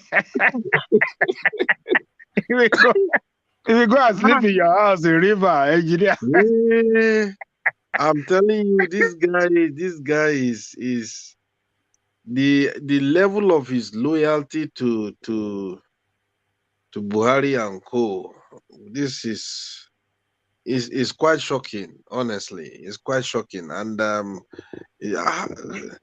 guy is too good. He's very, very faithful, obedient servant. Imagine that kind of statement coming out to say that he captured the guy. The thing with UZODINMA, he's been the governor of Imo State for going on a few years now, but there's still something within me that doesn't quite see him as a governor. I'm almost waiting for somebody to come and tap him on the shoulder and say, okay, go. You have. I'm still expecting somebody to ask him to leave, but of course it's not going to happen. But it's the most ridiculous yet. Unbelievable. It's quite. I wonder how can I describe this man? Honestly, people who put you in that seat, they are not genuine people, and you end up start fighting your own people. It's only in Nigeria that you see all this thing happening. A governor is fighting his own people. Honestly, to the stage that guy, One man, that guy, honestly, I keep saying this. If that guy finishes tenure, I don't see him going back to that state to go and settle his, because people will look for him, will hunt him. They will definitely hunt him. That guy has nothing to offer in that state. Nothing, completely nothing. Huh? It's sad. It's really sad. All right. It looks as though the APC have chosen to adopt the indirect primaries, almost certainly. The announcement to be made round about Wednesday. What's today? Today's Tuesday, isn't it? Within a couple of days, they should announce it. 2023, APC moves to adopt indirect primaries. So this is something that's just now come out. Indications emerged Tuesday night in Abuja that Senator Abdullahi Adamu-led National Working Committee of the ruling All Progressive Congress APC would propose the indirect primary method at Wednesday's meeting of the National Executive Committee, NEC. Correspondents gathered that most members of the NEC have already bought into the idea and may just vote for the method to be adopted. The NWC had met for several hours on Tuesday to deliberate on several issues, including the timetable for the general election primaries. Correspondents had reported that the meeting also considered the cost of nomination and expression of interest forms for all elective offices in the coming election. So there it is. The NEC is the highest decision-making organ of the party. All our decisions at the NWC meeting of last week and that of today, Tuesday, will be presented to the NEC for approval tomorrow, Wednesday. This will form the main agenda for the meeting. We have made our recommendations, and it is for the NEC to approve the various costs pegged to various positions. Mind you, the NWC has approved free nomination forms for all female aspirants, irrespective of the position they want to contest, a party source said. On the mode of the primaries, he said Article 23 and 4 of the APC Constitution 2022 as amended is clear on the mode of primary to be used at our congresses and convention. But for the primaries for the 2023 elections, we have recommended an indirect mode of election. This also will be presented to the NEC for ratification. The youth wing of the party would also present its earlier adopted position, calling on the party to grant a 50% waiver to youth contestants. So there it is right there, a lot to unpick. So free nomination forms for all female aspirants, irrespective of the position. So maybe, but what about people like maybe Tinubu should start cross-dressing or something like that is the thing. But indirect primaries is really the big thing that is emerging from this meeting, and pegging the cost of the nomination of the nomination forms and expression of interest forms. So let me go to Ola with that one. I'm not sure if Ola is still there. Ola, are you still there? Yes, I'm here. All right. So I want you to speak on that a little bit. The indirect primaries been adopted by the APC. So that essentially means that it is the delegates that are going to decide who the flag bearer will be. 7,800 of them, that is the number of delegates in the APC. So who do you think this mode of primaries favor? I think it's going to favor whosoever can carry the highest cash, and whosoever the power that I don't. Without making where's Ajali, maybe we even know this thing better than myself, because the way I look at it is that indirect primary is everybody will just try to, the way I feel, everybody will just try to, in terms of They will just try to outdo one another in terms of. Do you wish you were a delegate now? I'm not talking like Tinubu now. No. I don't just know. I to be honest, I don't know how it's going to play out in reality, because we know that this thing is going to be like money politics. So, and if they reduce the number of delegates, for example, I think maybe it's going to give them chance to, to influence the way they move. But to me, I don't really know how it's going to play out. I just have to be honest. I don't know. All right, thank you. Is Ego still there? Let me just make sure who is still here, so I know who we have on the screen. So, Ego, are you still there? No, I don't think we have Ego. So Ego, thank you. And Aizon, is Aizon still there? Aizon, are you still there?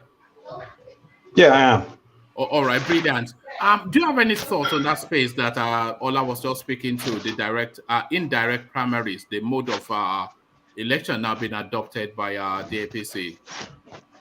Yeah, it's kind of difficult to predict what the outcome. I was listening to what you were reading about the, I guess, the preferential or the benefits to female candidates, and which I think is just window dressing, in my opinion. It doesn't really do anything. I mean, how many female candidates do they really have in that party?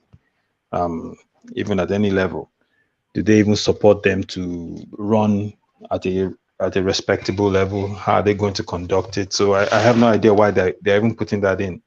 The odds of there's not one female candidate. Does that not open a window? Does that not open a window? No, I don't think it's enough. That alone is the incentive that will open a window to female candidates, the ability to purchase free of charge. Free of charge, yeah. I mean, there are other factors involved outside of just purchasing your what was the term you used again? The nomination form. Nomination form, yeah. I mean, if you think about it, right?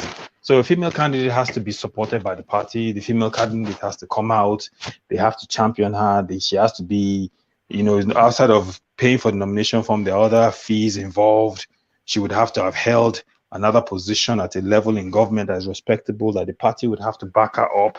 There are so many other factors involved that a lot of female candidates don't even rise to that level alone. Much less you now say, oh, you have a free nomination card and you can come in. It's window dressing. It's all glitz with no substance. There's nothing there. They don't have any female candidate for a reason right now in any of the major parties, for that matter. It's not just an APC thing, and it's not by coincidence. It's just all of us on this platform know exactly how our country is and the reasons why we don't have female candidates.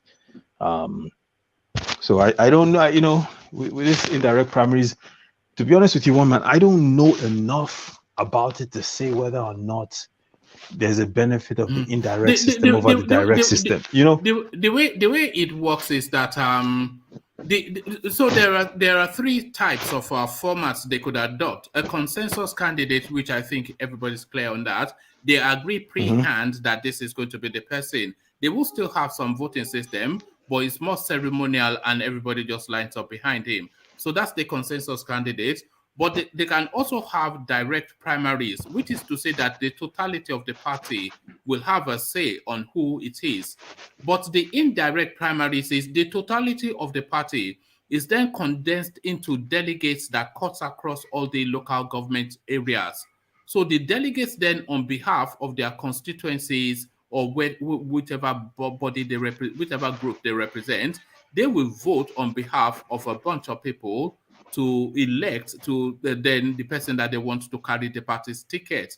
So that is the mode that they are adopting, the indirect, which essentially puts that faith in the hands of, and there are 7,800 of them in the APC. So essentially, those delegates will be gathered then to a central point, and then they will just vote. So essentially, favors Tinubu is really the reading of it. Yes, but the direct primaries is kind of, it's open, like free for all. It's open. Yeah, but it's too people expensive. Get to compete. Yes, that's what Buhari was pushing back against when he didn't sign the electoral bill. That, because you know that process has to still be supervised by INEC. So it's too cumbersome, both in terms of the security, the supervision, and it's too expensive and too cumbersome. Yeah, I see. So it's one of those things where the direct primaries, because it's so Buhari was against it. So he's I guess he's coherent enough to understand the difference between direct and indirect primaries, but he's not coherent. I think it was explained to him, but but he's not coherent enough to be able to create a strategy to defeat insurgency. No, but I think, I mean, from what you've mentioned, I prefer the direct primaries though. That seems more democratic than having than having delegates, specified delegates that are easily identifiable and easily bribed to then vote for a particular candidate. You know, you can go and visit the delegates, you can schmooze them, you can get them to swing one way or the other. As opposed to if it's a truly democratic party, then everyone has an equal footing in the party. And, you know, everyone gets to vote and we'll see who comes out on top. But like you said, you know, it seems like Buhari's stance actually won over in the party, and they've now gone for this indirect system. I don't see, like you said, it to benefit Tinubu, and with it not being democratic, I'm not in favor of that system. And they've also through. Yeah. All right. Let's hear from Ajanle Koko on that, and then I'll start to round off. So, Ajanle Koko, did you want to speak on APC now indicating that? So the NWC, they've already come up with their recommendation to be ratified by NEC and the NEC, and that essentially an indirect form of primaries. Do you consider that as somewhat democratic, and who do you think might take that space? Well, direct primary is more democratic than indirect, because the way I don't know the process that the process that will nominate those delegates that will be going through, that will be going from each state of the federation. If I don't know the process, but the way it was during the Third Republic, during the SDP and NRC, the way they did it then was that people will still vote at the local level at different wards. They might say that, okay, 5 delegates from each ward. You understand what I'm saying? So some people will contest at every ward, like 5 delegates or 10 delegates from each ward of the delegate of the federation within the party. So some people will contest as a delegate, and people will vote for them, and they will go further to go and vote. They will qualify. Once they are elected, they will now go further to vote for local government delegates. And those local government delegates they are going to vote for, those one will go and vote for those that are going to be the state delegate. And those state delegates are those ones that will represent each state at the primary. So that is the way it used to be. I don't know the way they organize their own party. I don't know the way they are going to do it in their party. So that system I just described now is like, you know, is by delegate from. Is an indirect way of voting from local government, and it will graduate up, delegate from one delegate to another delegate, and then to the final one that will represent the state and go and vote for that will qualify to the national convention to go and vote for the the candidate, for the presidential aspirant of their choice. But what their own constitution, how their own constitution specify the way to elect or appoint delegate, I don't know.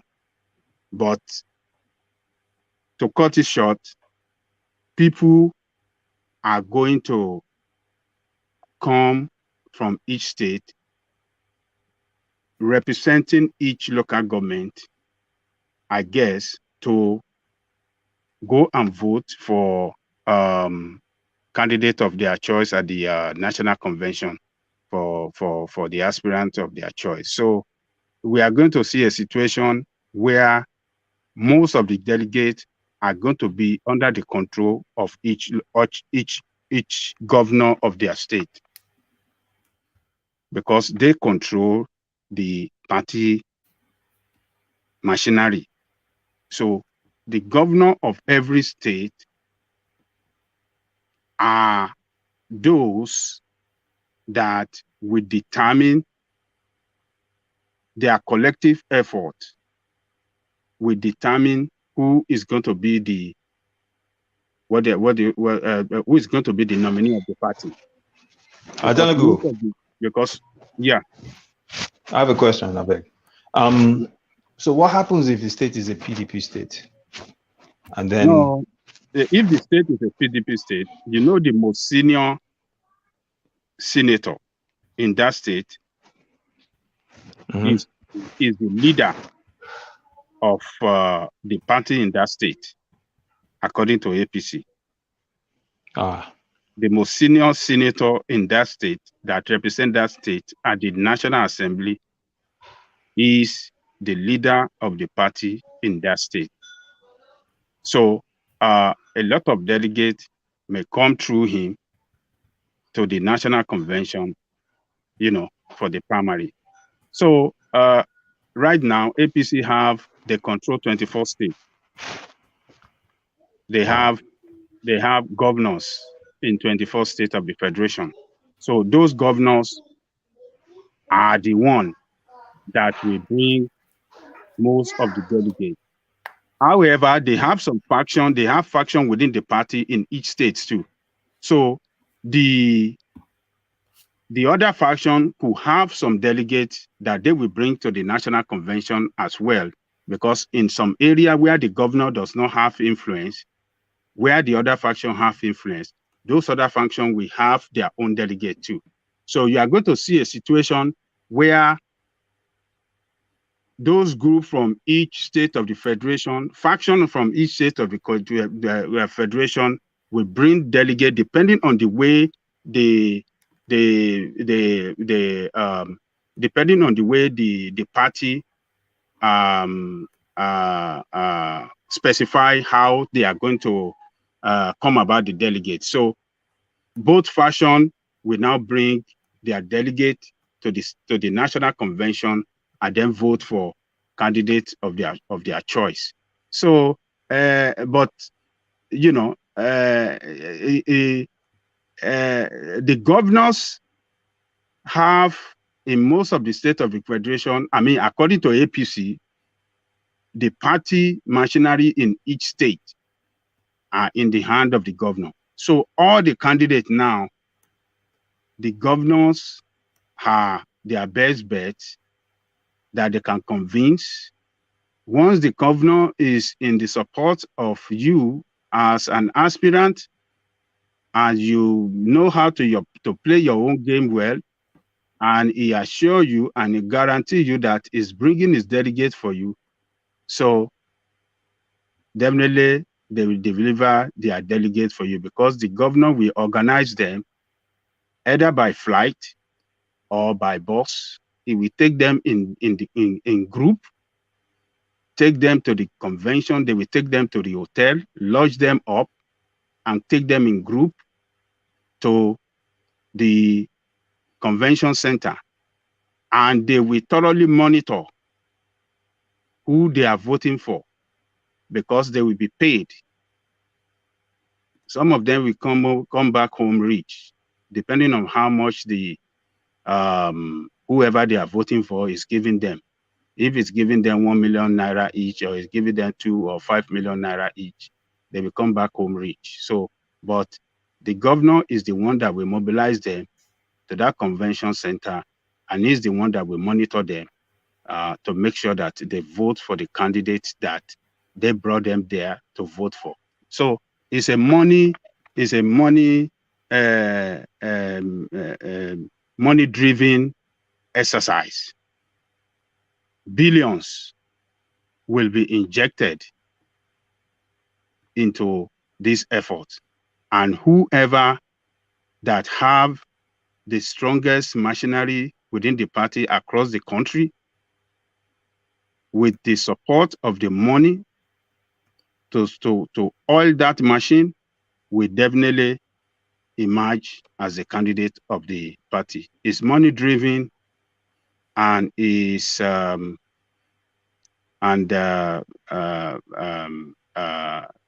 you must have that control, the machinery of the party around the country. Who are the machinery of the party? The governors around the country. If you have them on your side, majority of them on your side, definitely you will win. Particularly if you win, if you have states like Kano that have about, is it not 1,800 delegates that Kano has, or 1,000 plus, 1,400? Yeah, thereabouts, yeah. Yeah, because they have more delegates according to the number of local governments that they have. So the more state with more local government will surely come with more delegates to the national convention. So Kano has the highest, and some other states that have larger local government, they will surely bring more delegates to the national convention. So that is the way it is, money driven, and you must have the support of the governors, the what do they call it, kingsmaker in every state, if not the governor, the kingsmaker, or what they call the godfather. The godfather is either the kingmaker, godfather, or the governor of each state. Those are the ones that will deliver delegate for you. And when they deliver it, you are able to get more of them on your own side than others. You will win the primary. So it's just, you can see how fraudulent that process look like. It's fraudulent, money intensive, is all. This is not a free and fair. So they bribe their way from the beginning. Before you get the ticket, you have to bribe. It is not free. There's no level playing field. So you bribe your way to secure the ticket, and then when it comes to general election, you have to go and bribe too. You have to get the police on your side. You have to rig the election. You have to get talks. You have to bribe your way to power. So this is the democracy that will never benefit anybody, but rather themselves that participated in that fraudulent process, that it will benefit, because they injected so much money, they injected so much effort, they injected so much criminality, so much thuggerism, so much killing. They kill to get to power, and they are not doing that in an effort to serve anybody. They can never serve you. They get there to serve themselves. That is the way the system is. So it's a fraudulent system. We have to take these people out and have a level playing field and a base, an issue-based political process, an issue-based, a well-organized, no bribery, nothing. That is the only way out of this system. I mean, this fraudulent system that we found ourselves. We are not practicing democracy, but we are practicing crazy. It's jam crazy. We are practicing engineer jam crazy. All right, thank you. I want to say, to start to round off here, engineer. So I'll start to take closing remarks. Just Woman, can I go first? Yes, you can go first, but yes, but just a condensed one. Let me quickly acknowledge Alexander Gomez's super chat, and I'll come to you. Tinubu is a spent force. Age has caught up with him. So that seems to be what we are all concluding. Sadly for the guy, the time is up. So to you then, eyes on. So we start to sweep up. Yeah, thanks, one man, for the show again. You're a hardworking man, the hardest working man on these YouTube streets. 2 shows a day, no be yam. Even though you do have a lot of yam heads like myself on your platform. I just want to say that it's a good chat. Listening to Ajele Koko educate us just now on this electoral process that the APC is adopting, just shows how messed up things have gotten. Here are 5 Nigerian men exposed, have lived in the Western world, have lived in Nigeria, have traveled, understand the corruption in our system, but our process for electing candidates for one of the major parties is so confusing that we're even fully trying to understand how people get selected. And I think that's why they opted for the indirect primaries, because it's more difficult to understand, and it's like Ajale Koko said, it's more corruptible, So it just shows that we have a serious problem. As I was listening to him break down everything and how the delegates to get bribed and everything, it's very, very disturbing, because you look at it and you say, how in God's name can you get to this position of presidency and not be dirty? Because you'd have made all kinds of deals. You'd have carved up the whole country before you even get in office. You'd have promised all sorts of things to all sorts of people, corrupt individuals. So here we are. So again, Ajale Koko's point is valid. There are parties out there that don't use the system, and we should seriously consider those people for serving us at the national office. Thank you so much, one man. God bless everyone. Thank you. All right, thank you, Aizon. And apologies, I was puffing away at my thing. I didn't even know I was on the screen, but that's Aizon rounding off with his final comments. From Aizon, we go to engineer. Engineer, your words. Thank you, one man, and thank you for making the platform for every Nigerian, because this is the only platform that I can say you don't discriminate. You say things the way it goes. You say things the way the information come to you. And this is a platform that accommodate any individuals, any traditional rulers, and any tribes. You can come in and say things, and let's know and let's discuss way forward. Well, thank you, one man. And for people who are watching the platform, I just want to use this opportunity to say thank you too. It's not that easy. Some will be at work, some will be at home, some will be somewhere else watching this platform. God will bless you all. And for people who do the thumbs up, God will still give you multiple fingers to do more thumbs up. And at this point of time, let's pray and see what is going to happen in 2023. We need a good leader that will come and change things. We don't need much. We only need security, we need roads, and we need light. Those are the 3 requests we need. If Nigerian government will surprise their own citizen and provide these 3 major things, if you like, steal the money from the kingdom come. Nobody will challenge you. Nobody will bother themselves, because If you put things in place, give Nigerians a chance, then you see what Nigeria will become.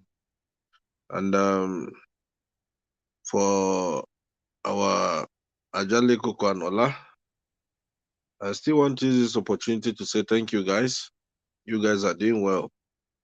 And without you guys, I think some of the viewers will end up crying or jumping, you know. And regardless how jumping for what? regardless how our Ajale Koko now, he has turned to the real Ajale Koko and he used to know. I said, oh, may Almighty God bless you. Because I can see for the past now he's heading to one mode. Our Ajale Koko voice has completely changed. Yeah, they want to frustrate you for me. Oloma Je. I'm telling you, people like Mike back to sender. Yoruba Rivers. Well, thank you guys. 1 month. God bless you. And hopefully we'll see when they release Nnamdi Kanu. We know the date has passed. Right. Oh, yes, we forgot that. But there it is. That lawyer has to come and give account. So we address that in the next session. So thank you, engineers. So that was the engineer. So from engineer, we go to Ola. Yeah, thank you everyone for taking your time to contribute to how to move our country forward. Like I keep saying, this is how people actually participate in building or rebuilding a country. And I think whatever little effort we think we might have offered, we go a very long way to help re-educate the polity, because that is very important. Like I keep saying, I've never lost hope in Nigeria. Although Nigeria may evolve differently, maybe tomorrow we wake up and we just say, okay, we have some kind of confederation whereby Biafra will be Biafra, Odua will be Odua, Arewa will be Arewa. And here we'll be doing something together that nobody will seek to dominate the other one. Nobody will seek to force his own identity upon the other, upon others. So if these people are not talking, at least if these people don't want to come to the round table and talk, at least this platform like this is offering us something for everybody to talk about what they want. Yeah, not that I'm indirectly supporting Ajale Koko Showore. I'm not campaigning for anybody, but I would just say, as much of these politicians you can actually take out of power, the better. I know we cannot take all of them out once, but the more we reduce we reduce them, the better it can be for the country. You know, I personally, I never believed that Nigeria will get to this stage whereby your senators will be richer than your local government, because this never happened for once. Because that's why we mention people like Adekunle Ajasin, Jakonde, Ambrose and Lee, and those old politicians that they served sincerely. They were not going there just because they wanted to compete with Abiola or they wanted to be the richest man in North Africa. They were going there to make name, so that by the time they will go, they will leave the office, will say, oh, that's Jakonde estate. Or you will remember Jasha, someone that developed Alagbaka quarters for the government this thing in those states. So those are the kind of things those people were looking for, unlike the maybe I should I call them prodigal son or alien in the family, because like Yoruba will say that if a family is still is progressing, everything is everyone is in harmony, it simply means that the alien there is yet to grow up. The day the alien there will grow up, we smell pepper. That's how to describe the type of politician we have in the country today. As bad as politicians were in those olden days, their corruptions, The level of corruption or the level of the corruption at that time is just a child play compared to what we have now. So I think the more we get ourselves involved, the more we try to come out and expose them and talk about their evils, I think the more they become uncomfortable. You see, there's a way that as we're speaking that is getting to their mind. And there is a way that whatever we are doing here today gradually change the orientation of our people, the political orientation of our people. And that is why I see whatever you are contributing, it may look little to you, but I think it's a very great, I think I see those things as great. So to me, I can only thank you, but we can do more by just trying to thumb up, then you share, so that there are many people with knowledge of this thing that can even carry this message better. But just because they don't know that forum like this exists, it is through our effort to share and talk. So sorry, Ola, I must push you. I want to shut down fairly shortly. Okay. Yeah. So please let us just share, top up and share, so that the algorithm can air the forum. Thank you, everyone. We hope to see you here later. Thank you. Good day wherever you are. All right. Thank you, Ola. So, Ajanle Koko, if I can really condense it to a very narrow sum up, and then I'll shut it down. Ajanle Koko, ladies and gentlemen. Thank you, woman. Let me thank everybody that came on the platform today, and those of you that are listening to us around the world, and those of you guys behind the scene chatting. It's been a very good session from the beginning to this time that we are winding up. I want to urge you right now, if you have not hit the like button, please do that. Hit the like button or thumbs up. And, by doing that, you are going to help this platform, help the YouTube algorithm of this platform. We want this platform to go far, than that will help us in enlightening and educating and informing our people about the next level we have to go, the way we have to change the course of direction of our country. We have to do it. So please do that. Share and subscribe if you have not done that. So other than that, I just want to urge you all that we should not give up. Don't let us see this politician, this two-party, as if they are unbeatable. We can beat them. They don't win election. They always rig election. People does not like them, because majority of registered voters in Nigeria, 70% of registered voters does not vote for them. It's about 20 or 25% of people, registered voters, that voted. So it's minority.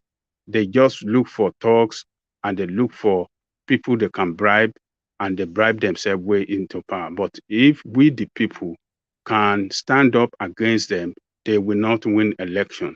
God so good, that we have new electoral law that it's going to make a lot of things difficult for them to rig the election. So I will leave it there. Let us continue to educate each other. Let us continue to do what we have to do, so that we can get our country back. So other than that, I thank those behind the scene. I thank you all. You are the strength of the platform. Keep doing whatever you are doing, and I really appreciate you all. So, and I thank the driver of the platform. One man, you are the man. Great thanks to you. I believe tomorrow, one man, the eagle, will come back, and we will continue the struggle from there. Thank you, one man, the eagle. See you tomorrow. Oh, all right, thank you, Ajanle Koko. So thank you, Ajanle Koko, and that has been the session. It's been one of the funniest sessions that we've had. It didn't just quite seem to get going, and at the end, I just had to surrender it. But we did have moments interspersed. So thank you to everybody that came on. But we did have quite a solid enough viewership for what it was. So just to acknowledge some of the people, I won't go through the whole of it as I often do, just to mark a few people. So engineer, of course, you heard him on the screen. David Tunde Abe, a regular contributor. Obi Ruben, who we see virtually every day. The truth hurts, but what is the truth? Abdul Momoni joins us via Facebook. Ishmael Bolaji, so there he is there. Oga Namaste, as they say in the hoods. Vin Maxwell here in Ghana. Rufai Tungi or Tungai. One of these days we'll have to get an understanding of what that is. Kana Niger, so they're irregular as well. Thomas, of course, you know. So it's just really all the regular names that you know. So I put this thing on the screen. There's this thing that comes on the screen regularly. I'm sure you know not to click on it. It's essentially a virus. So please don't click on that. When it says best calm and things like that, I try and capture it as quickly as I can. And hopefully the moderators, they remove them as soon as they turn up. But I'm sure you are all savvy enough to know that that's essentially a virus. I'm not quite sure why YouTube has not yet done anything about it. But then these people, they're so adept at adapting. So that's British victim right there. Let's take one more. If you see one more. Canadio Network. So there he is right there. So that has been the session. So I'll leave it there. Carry the conversation on within the comment section, but here I say peace.